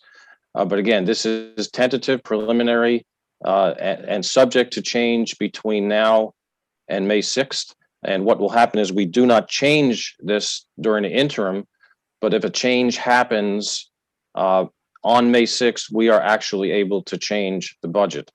Since I've been in the district now for 8 years, we have changed the budget once between this period when we refinanced the debt service and went from an interest rate of, I believe, 4% to 1.5% on the $32 million worth of debt. And we did change the budget at the hearing. So it is tentative, preliminary, and subject to change on May 6th. Thank you for that explanation, Mr. Mara. You're welcome. Anybody else have any comments, questions? Got my hand up. Oh, I'm so sorry, Mr. Weber. I saw that before. Go right ahead. Okay. Just as an observation, I'm glad to hear, Joe, that it went from 2% to 4%, because that's going to make everybody's life easier. But I wonder if that's going to undercut the passage of the other bill. That's all speculation. I mean, if we had both, that would be fantastic, but going from 2 to 4 for the next 2 years, I think is big for us. It will certainly help. Okay. Was that it, Mr. Weber? You good? Okay. Okay. All right, so I will look for a roll call, Mr. Mara, seeing no further discussion on finance items 1 through 16. Mr. Giordano? Okay, I'm going to say no to 10, 11, and 15, and yes for the rest. Okay, Mr. Sulikowski? Yes. Mr. Weber? Yes. Ms. Burns? Yes. Ms. Callie? Yes. Mr. DePrima? Yes. Mr. Dunn? Yes. Ms. Ellis Foster, Yes. Mr. Carroll. Yes. Resolutions 1 through 16 pass. Okay, excellent. Now we have non-certificated personnel office, items 1 and 2. May I have a motion, please? Callie will move. Okay, can I have a second? Dunn will second. Done, Mr. Dunn. All right, any discussion? Nope, okay. Roll call, Mr. Mara.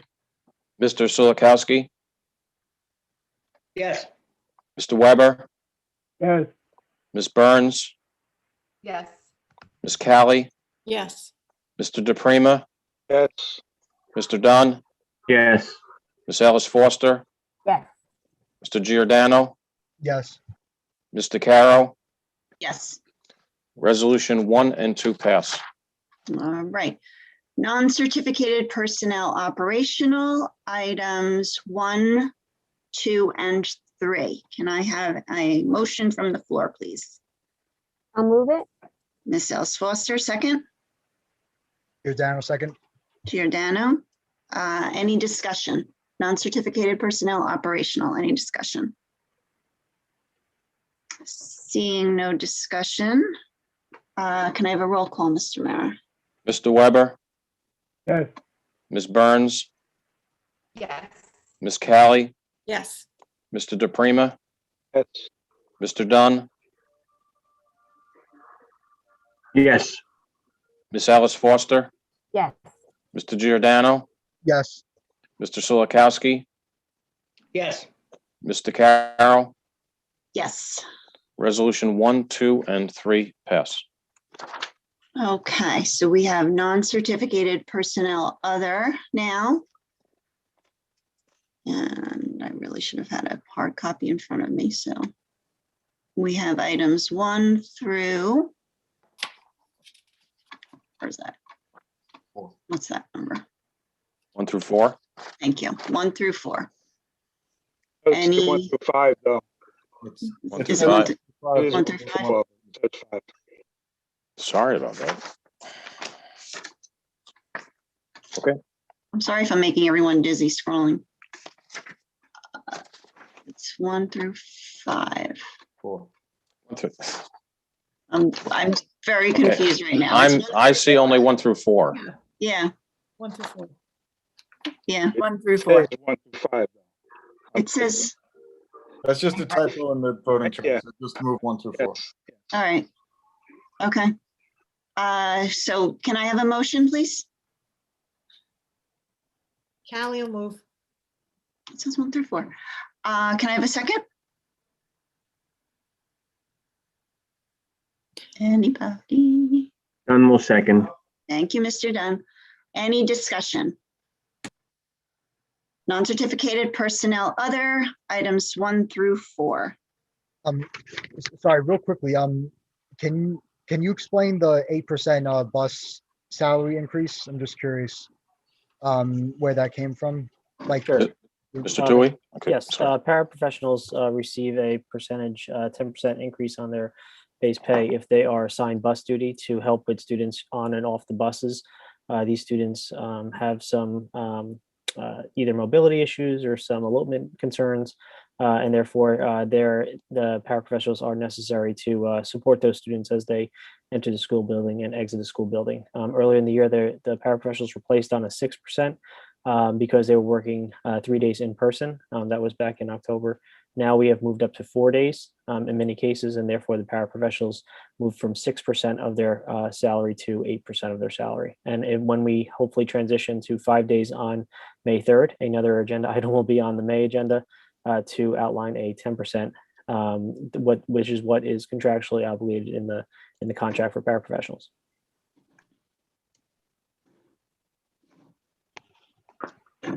thank you very much. Okay, Mr. Giordano. Anybody else? No. Okay, can I have a roll call, please, Mr. Mayor? Ms. Burns, Yes. Ms. Callie, Yes. Mr. DePrima, Mr. DePrima, You're muted. Yes. Mr. Dunn, Yes. Ms. Ellis Foster, Yes. Mr. Giordano, Yes. Mr. Silikowski, Yes. Mr. Weber, Yes. Mr. Carroll. Yes. Resolutions 1 through 4 pass. All right. So we have certificated personnel.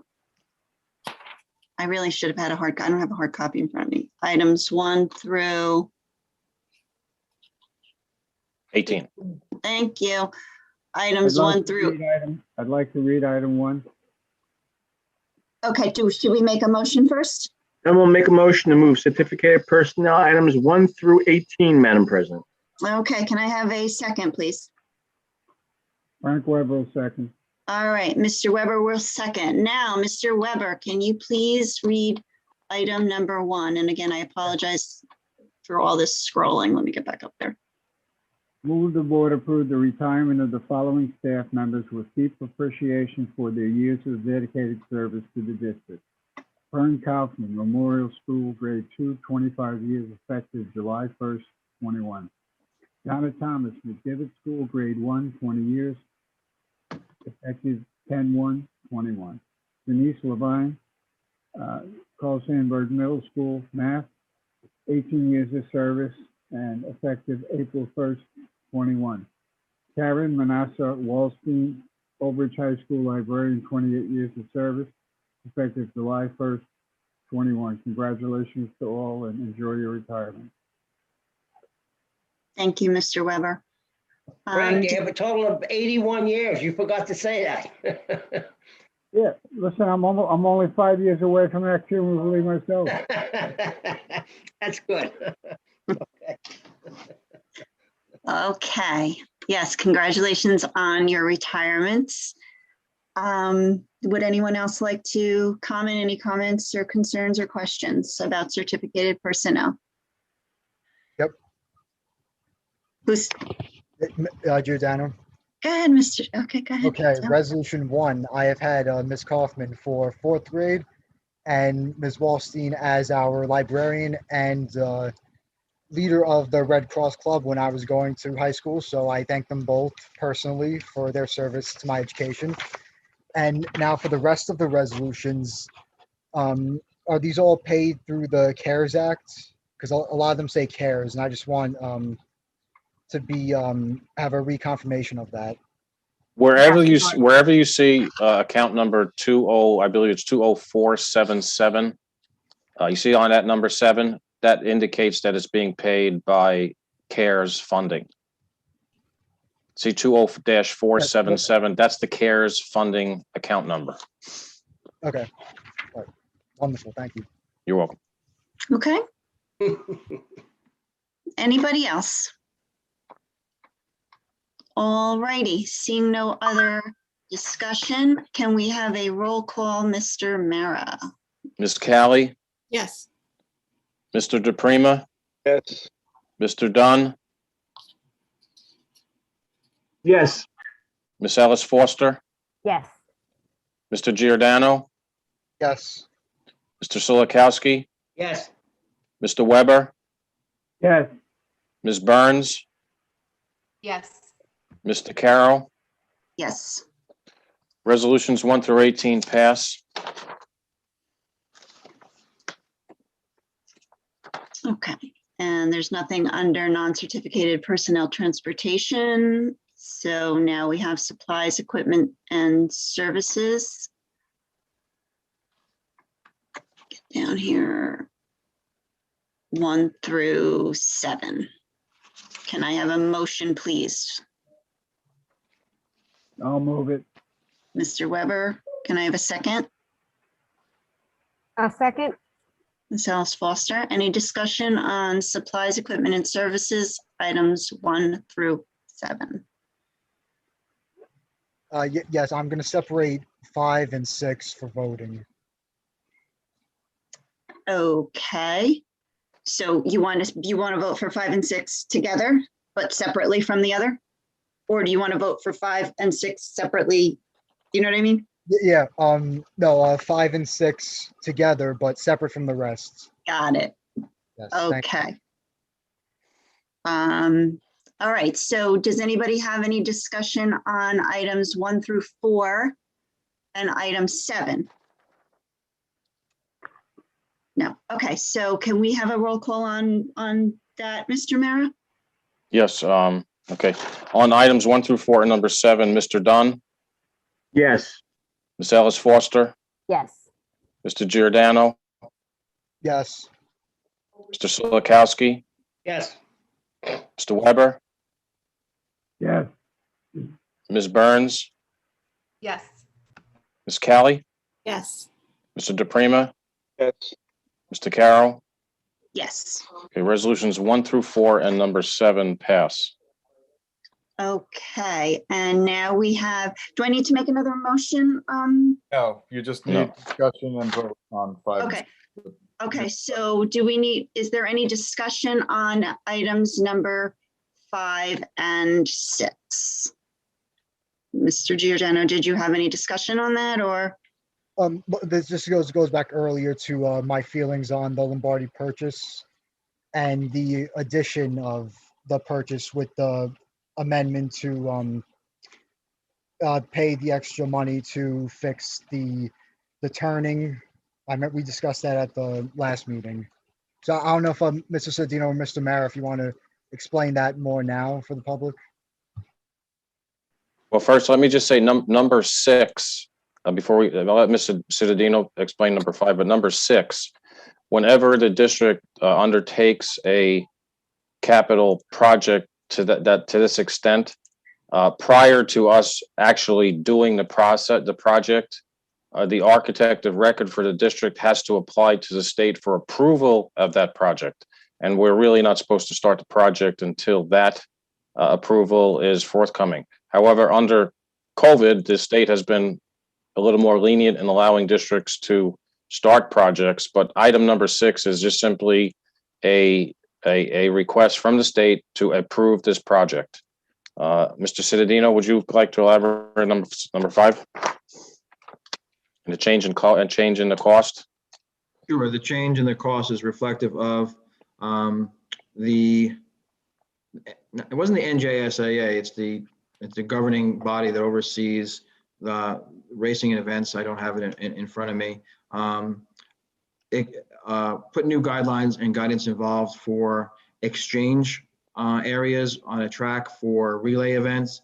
And this would bring our relay event in compliance with those recommendations. What it does is I provides a visual indicator for students, athletes who are on a relay team and entering an exchange area, that they're entering an exchange area and other athletes are on the field or on the track and they're about to come in contact with them. It gives them the beginning of the exchange area to the end of the exchange area in which the exchange of the baton has to take place. It's not only I guess a performance indicator, but a safety indicator, like a warning track would be like for baseball, that you're running at top speed, but now you're coming into contact with other athletes on the exchange area. That incorporates, I believe, $57,000 of that. The other is to bring the color align, the remaining, it says for approximately $40,000 is to bring the color align with the colors of the district and within the school. That's it. Okay. All right. I have a question on that. Is that, do you know, Dave, if that requirement becomes immediately retroactive to every other school within the state? Are they required to do the same work to their track? It's for any track that's being made, broadening up to, I guess, renewed since 2019. I think that's when it happened. But if you opt not to do that, then you can put certain kinds of markers on the track instead of going with their recommended compliance. Okay. Anybody else have any other questions or comments? Okay. Can we have a roll call, Mr. Mara, on items 5 and 6? Okay, Mr. Dunn, Yes. Ms. Ellis Foster, Yes. Mr. Giordano, No. Mr. Sulikowski, No. Mr. Weber, No. Ms. Burns, Yes. Ms. Callie, Yes. Mr. DePrima, Yes. Mr. Carroll. Yes. Resolutions 5 and 6 pass. Okay, now we're moving on to transportation 1 and 2. Can I have a motion, please? I'll move it. Ms. Ellis Foster, can I have a second? Dunn will second. Mr. Dunn, any discussion? Seeing none, can I have a roll call, Mr. Mara? Ms. Ellis Foster, Yes. Mr. Giordano, Yes. Mr. Sulikowski, Yes. Mr. Weber, Yes. Ms. Burns, Yes. Ms. Callie, Yes. Mr. DePrima, Yes. Mr. Dunn, Yes. Mr. Carroll. Yes. Resolution 1 and 2 pass. All right, and we have miscellaneous.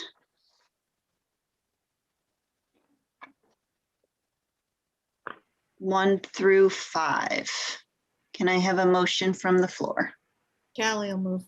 Ms. Callie, can I have a second? Giordano, second. Mr. Giordano, any discussion? Miscellaneous resolutions 1 through 5.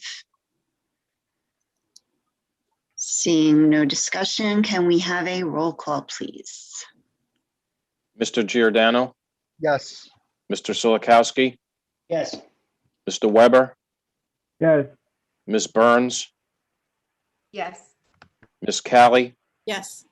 Mr. DePrima, Yes. Mr. Dunn, Yes. Ms. Ellis Foster, Yes. Ms. DeCaro, my apologies, I'm sorry. That's okay. Yes. Resolutions 1 through 5 pass. Okay. Any board secretary or board business? No, there is No. none. Okay, let me stop sharing. So now we are on hearing of the residents, any school district issue. Let me get over here. Miss Richards Patterson, I think when I went to remove you, I might have removed you from the webinar. So if you want to call in, maybe, I apologize that I tried to just remove you from the panel, and I think I removed you from the whole webinar. So if you're listening, please call in on a phone if you want to speak. And let me just, hold on, let me get this back up. Hold on, here we go. And again, this is any district item. Any district item. So right now, Mr. O'Neill, you can unmute yourself. Hello, can you hear me? Yes, how are you? Hi, I'm good. Thank you. First, I just want to add to Dr. Tui's explanation about the paraprofessional bus duty pay. The paraprofessionals get additional pay when they are assigned bus duty because those paraprofessionals who, by the way, have a starting salary of less than $16,000 a year, they have to get to work before the contractual start time for their day, and that's why they get the additional pay. Not because they have more work to do, but because they actually have a longer day. I also just wanted to highlight from the presentation about the plan to expand in-person instruction for the rest of the year, that the plan is predicated on the reduction in community spread of the virus and in the availability and the continued rollout of the vaccine for everyone involved. Thank you. Thank you, Mr. O'Neill. Okay, next up is Jay Slade. You can unmute yourself, Mr. Slade, and just please identify yourself. Yes, hi, it's Jay Slade. Hi, Mr. Slade. How are you? What a buzzkill, Mr. O'Neill says as I'm about to speak of all the contingencies, but I guess it's reality. I wanted to applaud the board and the superintendent. When I say applaud, I'm just referring to consistently being late to the dance. I guess we're supposed to feel good that we're getting crumbs, that we're going to get a measly 6 weeks of full-time learning, but I guess we're going to have to take what we can get. A few things I wrote down. I saw that you guys highlighted the pictures of students and their hand signals. I definitely think the parents should have an opportunity to show our pictures of our hand signals after this torturous 12 months, but I doubt we'll have that opportunity. One of the slides showed the Old Bridge community is being highlighted for the numbers of viruses and cases. And I had brought this up in the past, how it shouldn't be highlighted as an Old Bridge community. I think it would be a better idea to highlight the school system as opposed to the community, where we've got just elderly and nursing homes and assisted livings, but we seem to be consistently going with the Old Bridge community. It just doesn't seem like a fair assessment to the kids. And that also falls into the student slide. I had mentioned to Mr. Cittadino that, I mean, maybe selfishly, my kids are in elementary school, that we should separate elementary school from the high school students. Just two different audiences when it comes to a student slide of who's affected by this. But my main question, if I can, if someone could clarify this, because there's a lot of buzz out there, and I did a little homework myself. If you guys can definitively discuss the org chart of how things work, I know a lot of finger pointing, a lot of members of the board are saying that it's not our responsibility, we're not decision makers. But according to an org chart that I saw online, it's kind of the Board of Ed, then the superintendent. Well, first, obviously the citizens of Old Bridge, that the superintendent actually reports to the Board of Ed. And a lot of members of the board saying, we don't make decisions, we're an advisory board. If somebody could definitively say who actually makes the decision on the closings and openings and the days and the cohorts and all the, yes, a lot of us parents want a finger to point to and who to address, because you guys keep passing the buck. So try to get those slides a little bit more accurate and define elementary schools. But yeah, I mean, if you can get that org chart defined and who actually makes the final decision, because there seems to be a lot of finger pointing out there. Thank you very much. Mr. Pardon, I think you should answer that question. Kara, would you like me to answer that? Yes, you can if you'd like, Mr. Pardon. To Mr. Slade's question, it is absolutely true that as a general matter, the superintendent and the entire administration work for the Board of Ed, and the Board of Ed sets policy and makes big picture determinations. That is in the normal course of events. 2020 and 2021 apparently are not the normal course of events. So the New Jersey Department of Education and the New Jersey Department of Health and the CDC and the federal government are dictating to school districts what to do. And that is the road back that the Department of Ed, in consultation with the Department of Health, came out with. Superintendents in every district are required to implement the terms of the road back. So the board did not vote on whether or not the school district will follow the guidance and guidelines of the Department of Health. The board did not vote on whether the school district will implement the road back that was mandated by the Department of Education, because in both cases, state agencies handed them down. As with everything else, though, the superintendent is required to implement those requirements. So that is the exception.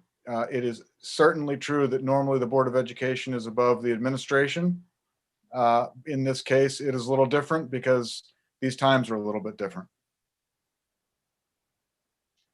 Thank you for that explanation, Mr. Parton. All right, 1414 on the telephone. If you unmute yourself There you go. And just Can please you- identify yourself, please. Can you hear me? Yes. Hello? Oh my gosh, I hit the mute button instead. This is why I can't call from the house. Okay. This is Brooke Richards Patterson. Oh, thank you. I'm so sorry. I think I hit the wrong Yeah, I button. couldn't get back in. Once I was out, I was out. So I had to call in. I never call from my house phone. But thank you nonetheless for addressing it. I appreciate it. I'm like, what did I do? Yeah, So, no, it wasn't so I just had some questions and just touching on some of the things that you guys addressed earlier. If hopefully you can address them, following. I have like three questions, but one was regarding the snacks. I know the preference is outside. Pretty sure the kids are spaced enough to eat inside. But what would be the circumstance? Would it be that we would get kind of a general list of what we're allowed to send with our children to have, a sufficient snack till they get home for lunch at 2:00 in the afternoon? So that was my first question. I'm thrilled about that. I mean, tonight I would have asked what's going on with the snacks, so I'm grateful that that's being addressed. Thank you. And then the next thing was just, again, circling back to being outside and hopefully recess, and obviously the cleanest air possible is the best. Can somebody walk me through what a day of recess is going to be like, for these elementary school kids? I'm just curious, are they going to be like you see in Switzerland or wherever, where they're standing in a chalked out square? How is that going to work? I'm not opposed to it. I just curious as a parent what their experience is going to be like when they do get some fresh air. And then the last thing was just the half days. I feel like I've been so zoomed in on all of these calls as much as I can be, being a working parent, and then also listening in on town hall. And what's going on. I've asked them kind of what's going on with the before and after care. It's my hope as a parent who pushes, both of my kids to be the best that they can be. I want my kids both in school 5 days a week. But not having the option of before care puts me in a position where I have to, I'm grateful and I'm lucky enough to have a friend that can help me get my son on the bus, who just so happens to have the same cohort days with her children. I don't know how much longer that's going to last. She may be called into work.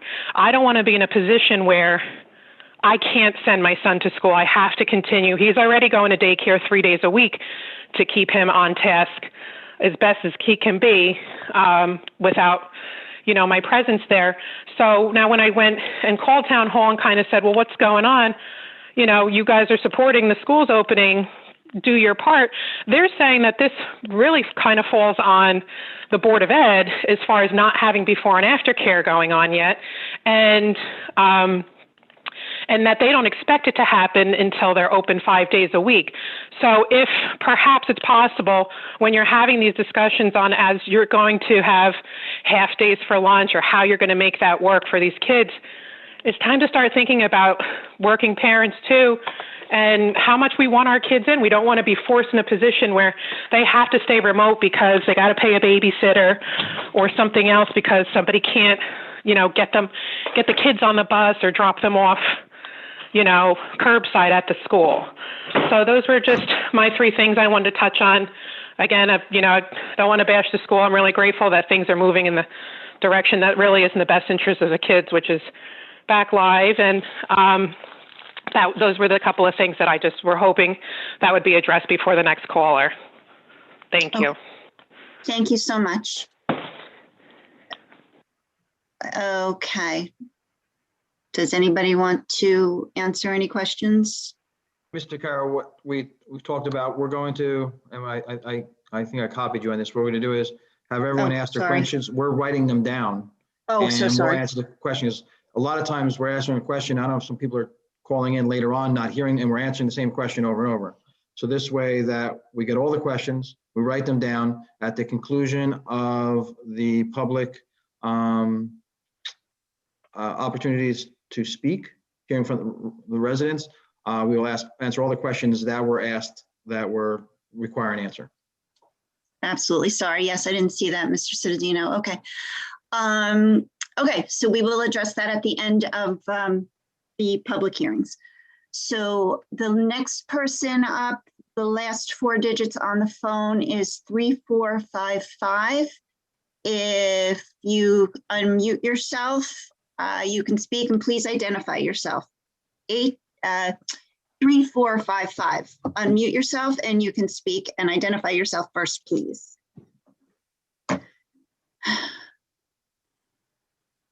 3455. No?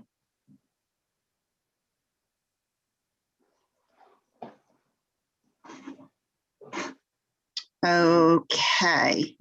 3455 can't seem to unmute, or I don't know what's going on there. Okay, so we don't have any other hands raised. So I apologize, 3455, but we can't hear you.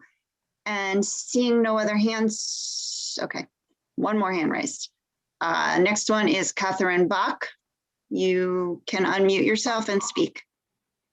Hi, this is actually Tim, her husband. I just wanted to ask Mr. Parton if he could clarify his comment about the previous caller's question, and he can do that, later in the call. But the question about, who makes the ultimate call, it sounded like the direction is given down from the state, the Department of Health, et cetera, all the governing bodies.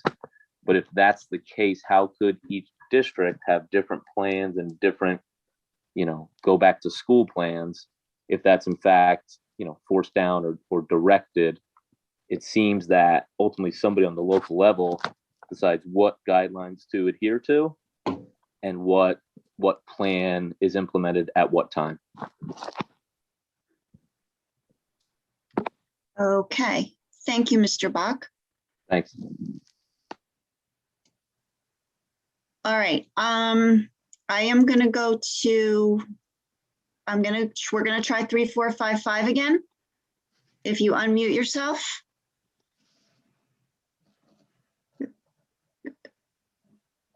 Oh, 345 went away. Okay. At this point, seeing no other hands raised, I'm going to end the public comment portion and the hearing of the residents.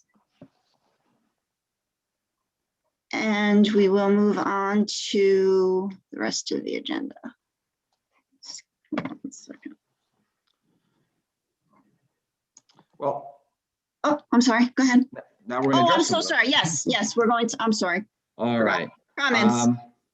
So the questions from Brooke Richards Patterson, snacks. So what we're looking, and is a brief description of that will go home tomorrow in the weekly update for parents. We're talking about goldfish, Rice Krispie treats, maybe vegetable sticks, fruit snacks, something that is a quick snack that students could have they have their water in school with them, something that can require them to lower their mask for a brief period. We're talking about a 10-minute snack and mask break to give them a snack and some energy to get through the days, especially as the days get warmer and they burn more calories as being outside and so forth.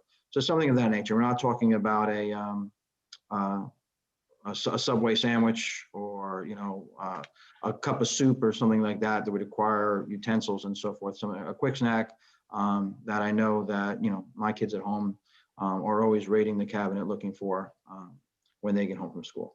As far as recess, I will have Dr. Hoker address what recess will look like after I address the before and after care. In my conversations with Township before and after care, they are still committed to providing before and after care to the community of Old Bridge. We have a meeting scheduled for later this week to talk more about the facilities that they'll need and so forth. But as far as when it begins, I'm sure they're going to be looking at that as they get our information as to our schools opening 5 days a week, and they'll be looking at that information. And I know they're in future years, they're definitely committed to the before and after care and our great recreation program headed up by Mr. Mercurio. So I'm sure more information will be coming from the township to address those matters. All right, thank you. I can take the recess. I would like to hope that when we are back full-time and able to have lunch, that recess would look very different than what it would look like if we were in today. So hopefully there will be more options for us as we get closer to that time. But some of the discussions that have taken place is working with our phys ed teachers to give us some somewhat structured activities that they're using in the phys ed classes, that the students can be active outside, but with some type of structure where they are not necessarily running in on top of each other and can maintain some sort of distance. And in addition, we have teachers that are out on our duty time during recess with our noon hour supervisors that often do different walks or different types of activities where they can keep students together, but yet separate.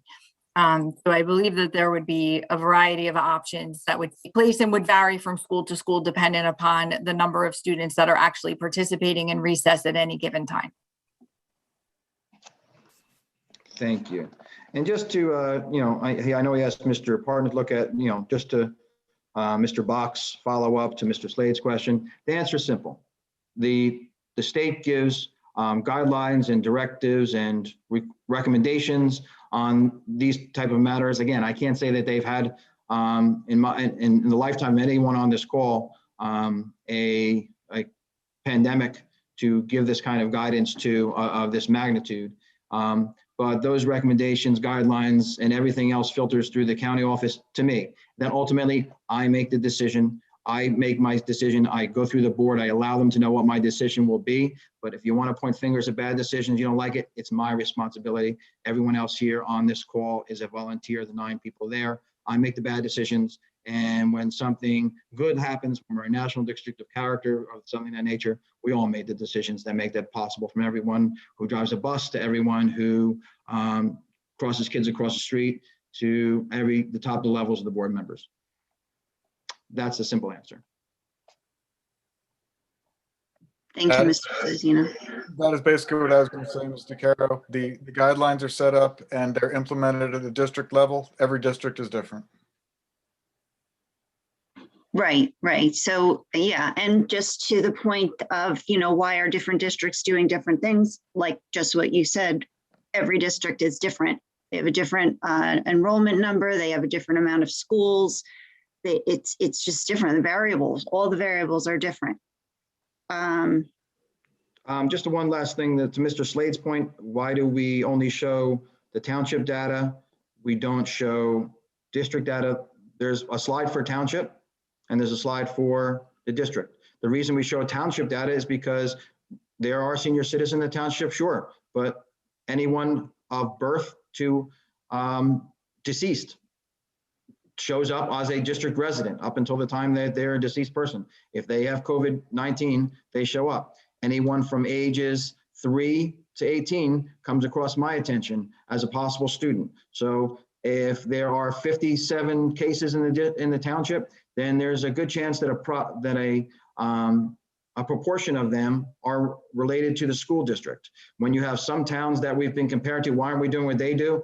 When they have 3 cases in their whole town, the probability that one of them is in the school district is less than if there's 57 in the school district. We do another slide. So I don't know what saying there's not a comparison. There's a whole nother slide of the students and the staff, positive COVID, new cases that is there. It's part of the presentation. It's part of the website every day for anyone who wants to follow the data. So to say that we're not providing both sets of information is erroneous. We don't provide at grade levels and classes because we don't always get that information that way.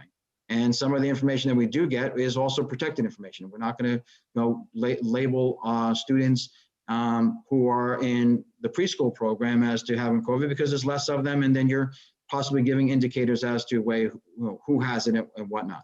So the information we give is transparent and go on any other district's website. There is not that level of transparency on any district website showing the number of students that have it and the number of staff that have new positive COVID cases. I promise you.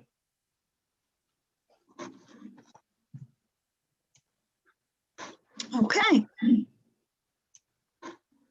All right. Anybody else have any comments about the comments? All right, so we'll go on to old business. Is there any old business? Yes, I'd like to ask Dr. Tui a couple of questions. Sure. Could you expand on the tests that have been pushed back to April 5th? What specific tests they are and what grade levels they cover?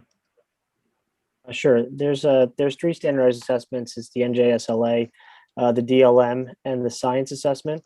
None of those three assessments were issued last year as part of the postponement by the federal government in terms of standardized assessments for all districts. As of right now, the latest information that I saw through something forwarded by Mr. Caulfield, who's our supervisor of science and standardized testing, is the federal government is currently weighing the merits of standardized assessments as we transition into the spring. One of the concerns is through the end of this year, parents in New Jersey, it appears, will have the option to maintain a remote environment for their students, making it very difficult to provide any sort of standardized assessment outside the AP exams, which is a totally separate entity from the state. So the three assessments, the NJSLA, the DLM, which is for students who have or identify as needing special education related services that have a significant cognitive impairment, and also finally the New Jersey's the standard science standardized tests are up in the air as of right now. All right, my big concern, Jim, is that if we don't have a frame of reference, and again, even if we had to go back to the state test that was last administered pre-COVID, and compared our current marks of this year to the marks of the year before the COVID, that would be some foundation for at least understanding where we are, not comparing ourselves to any other districts or things like that, in my opinion. And if they do away with these tests, my question still comes back to what I mentioned a few weeks ago. If there is a plan in the administration that we have all of this under control, I think that there should be a committee of the whole, a curriculum meeting for them to share that with all of the board members so we understand it, so we can explain it to people who ask us every day. Because right now, the reality is you lost 35% of the 1920 school year, and you've lost whatever the percentage is of real-time learning for kids. So if you don't have some assessment tool, we think it's going to be worse for the elementary school kids, but if a kid in high school has lost essentially most, I know they can do better virtually, but we do have time with the younger kids to make this up over time if we adjust our curriculum to make up for the lost time and we prioritize what subjects we teach. So I think that there's something, hopefully the tests are going to be given in some form so we have a frame of reference that puts us on an understanding of what we've lost educationally, which is certainly not the fault of anyone here. But the question is, how do we get out of the hole that the pandemic has dug for us? That's my biggest concern, because these kids only get a chance to go through the school system once, and when they lose over a year now and they turn out to be, how much more of diminished learning we have, it can be a real, it can be a real disaster for these kids in their educational life. Mr. Weber, just to follow up, because I know you brought that up last week and we had a plethora of presentations already planned for today. Either the agenda meeting for April or the board meeting for April, Dr. Calandria is going to address the board and give an educational summation similar to what Dr. Tui did last month as far as the IEP process, as far as the assessment process and the benchmark assessments that we use similar to Easy CBM and a plethora of others that we do use to measure our student growth over the course of that. And, I know that we did lose about 35% or the percent in person, but, our teachers were working hard in educating students even remotely. So I don't want to say that, all that time was lost, but that we are working hard in the conditions that they were in. And I believe they all did do that. And again, the assessments will tell where we're at. And as promised, Dr. Calandria will give a full update to the board and kind of an education into how assessments are used and how we draw information from those assessments to target interventions for our students going forward. And it was subject of a meeting we had today looking at learning loss and the new CARES funds that were just released publicly, but not presented to us in Old Bridge, and how we can address that over the course of the summer up until 2023 with some of the funds that we look to receive through that CARES and addressing that learning loss that you speak of. I'll be looking forward to it.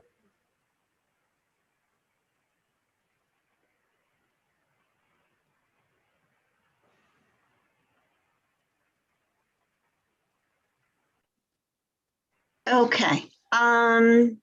Any other, do we have any new business? Anybody else? We have new business. Well, know.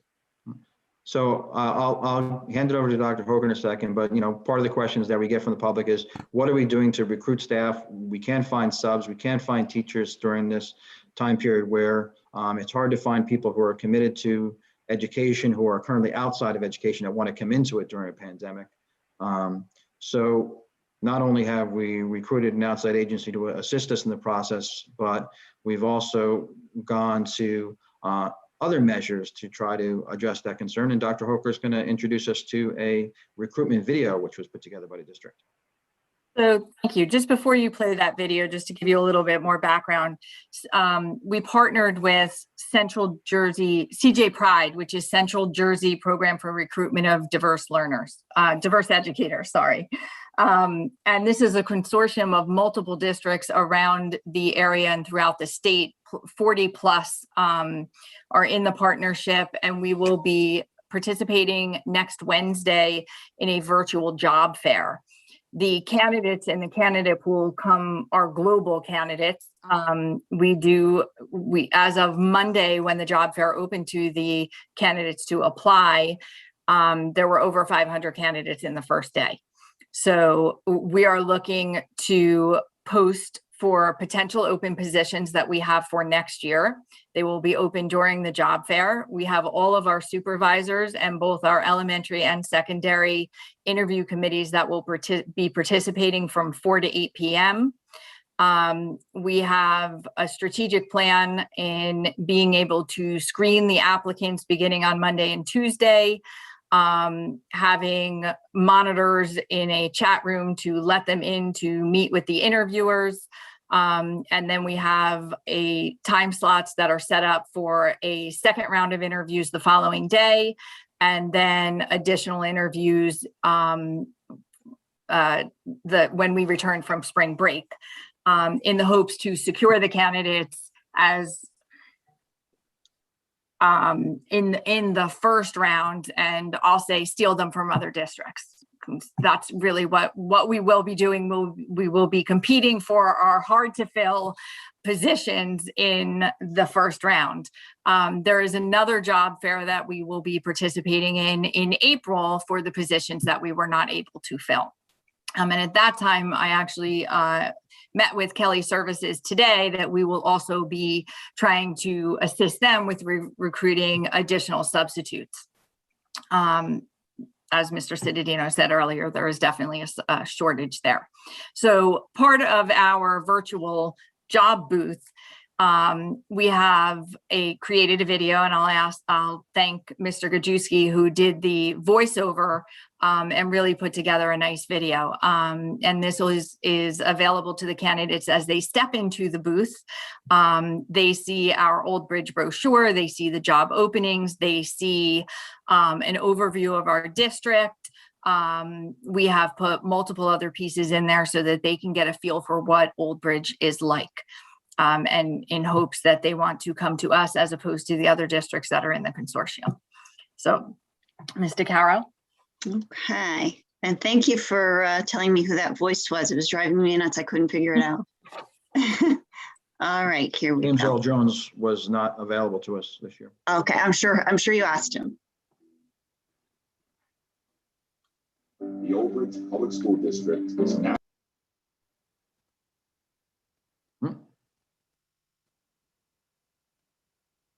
Maybe if you refresh. I'll have to reach out to James Earl Jones too.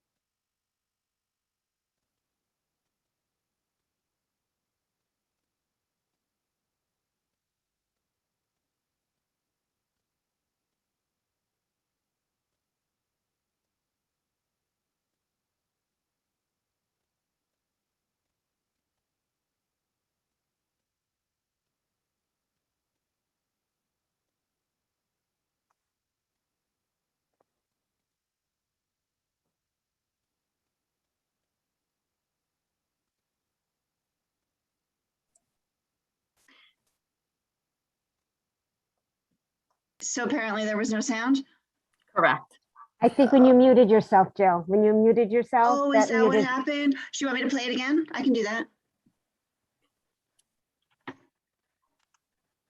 Hold on. I am so sorry about that. How's that?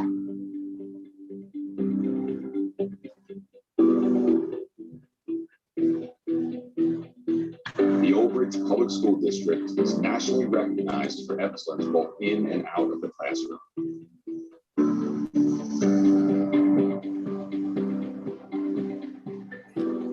We offer a variety of programs to serve our large and diverse population.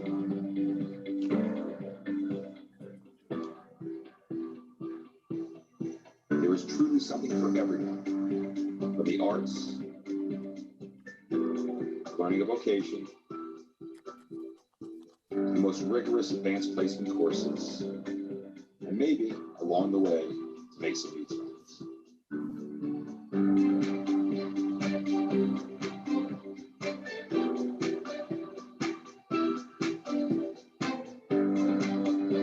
Old Bridge offers cutting-edge programs and has been recognized as a national district of character for multiple years for creating an environment that promotes inclusivity and caring. It is a large school district covering 40 square miles, but it has the feel of a small town where people get to know one another and care for one another.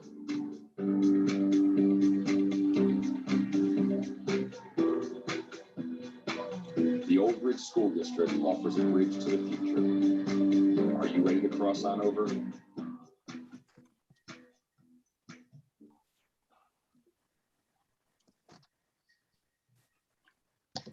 Okay. Well, it was really good when you could hear it, right? Sorry about that. Just trying to be respectful. I muted myself. Okay. So I think that's the last of my shares. All righty. At this time, I put that down. All righty. Any other new business from the floor? Miss Alice Foster. Yeah, I just wanted, before we close, I wanted to make sure, I wanted to thank Mr. Bell and the students for that beautiful musical number. I know I did see it earlier this week on Twitter. He had posted it, and I know the difficulty of meshing up music when it's done virtually, and really amazing of those students that they were able to continue to learn that and the beautiful thing. So that was so appreciative. I'd also again like to thank Dan Rena and the high school kids, just doing amazing things, keeping us in the right attitude, still giving back, still getting things done. So I thank them so much. And I'd also just like to make a clarification or just, and unfortunately, I don't believe Mr. Slade is on.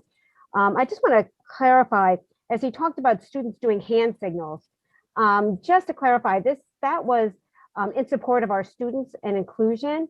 It is an initiative district-wide that is being spearheaded by our SEPTA, which is Special Education PTA. And they're using American Sign Language. That's what they were doing with their hands to spell out "we are one."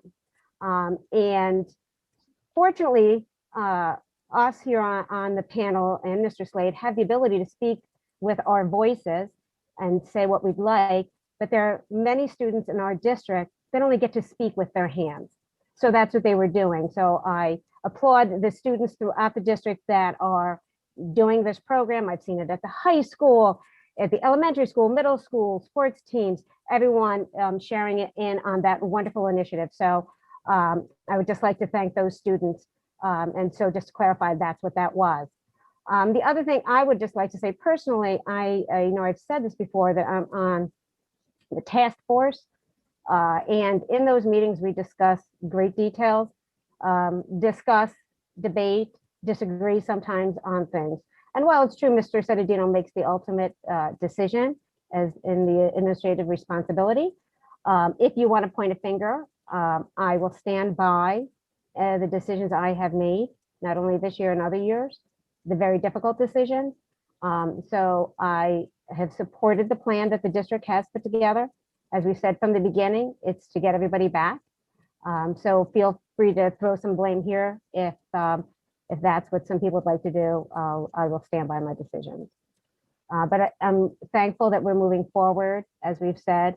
Hopefully we continue to see the decline. There was an uptick, but we consider get to see that, and we're looking forward to getting everyone back and safely and in good health. So thank you. That's all I want to make sure to speak on.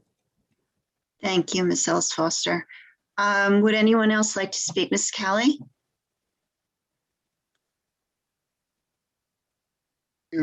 Sorry, I know, I caught myself.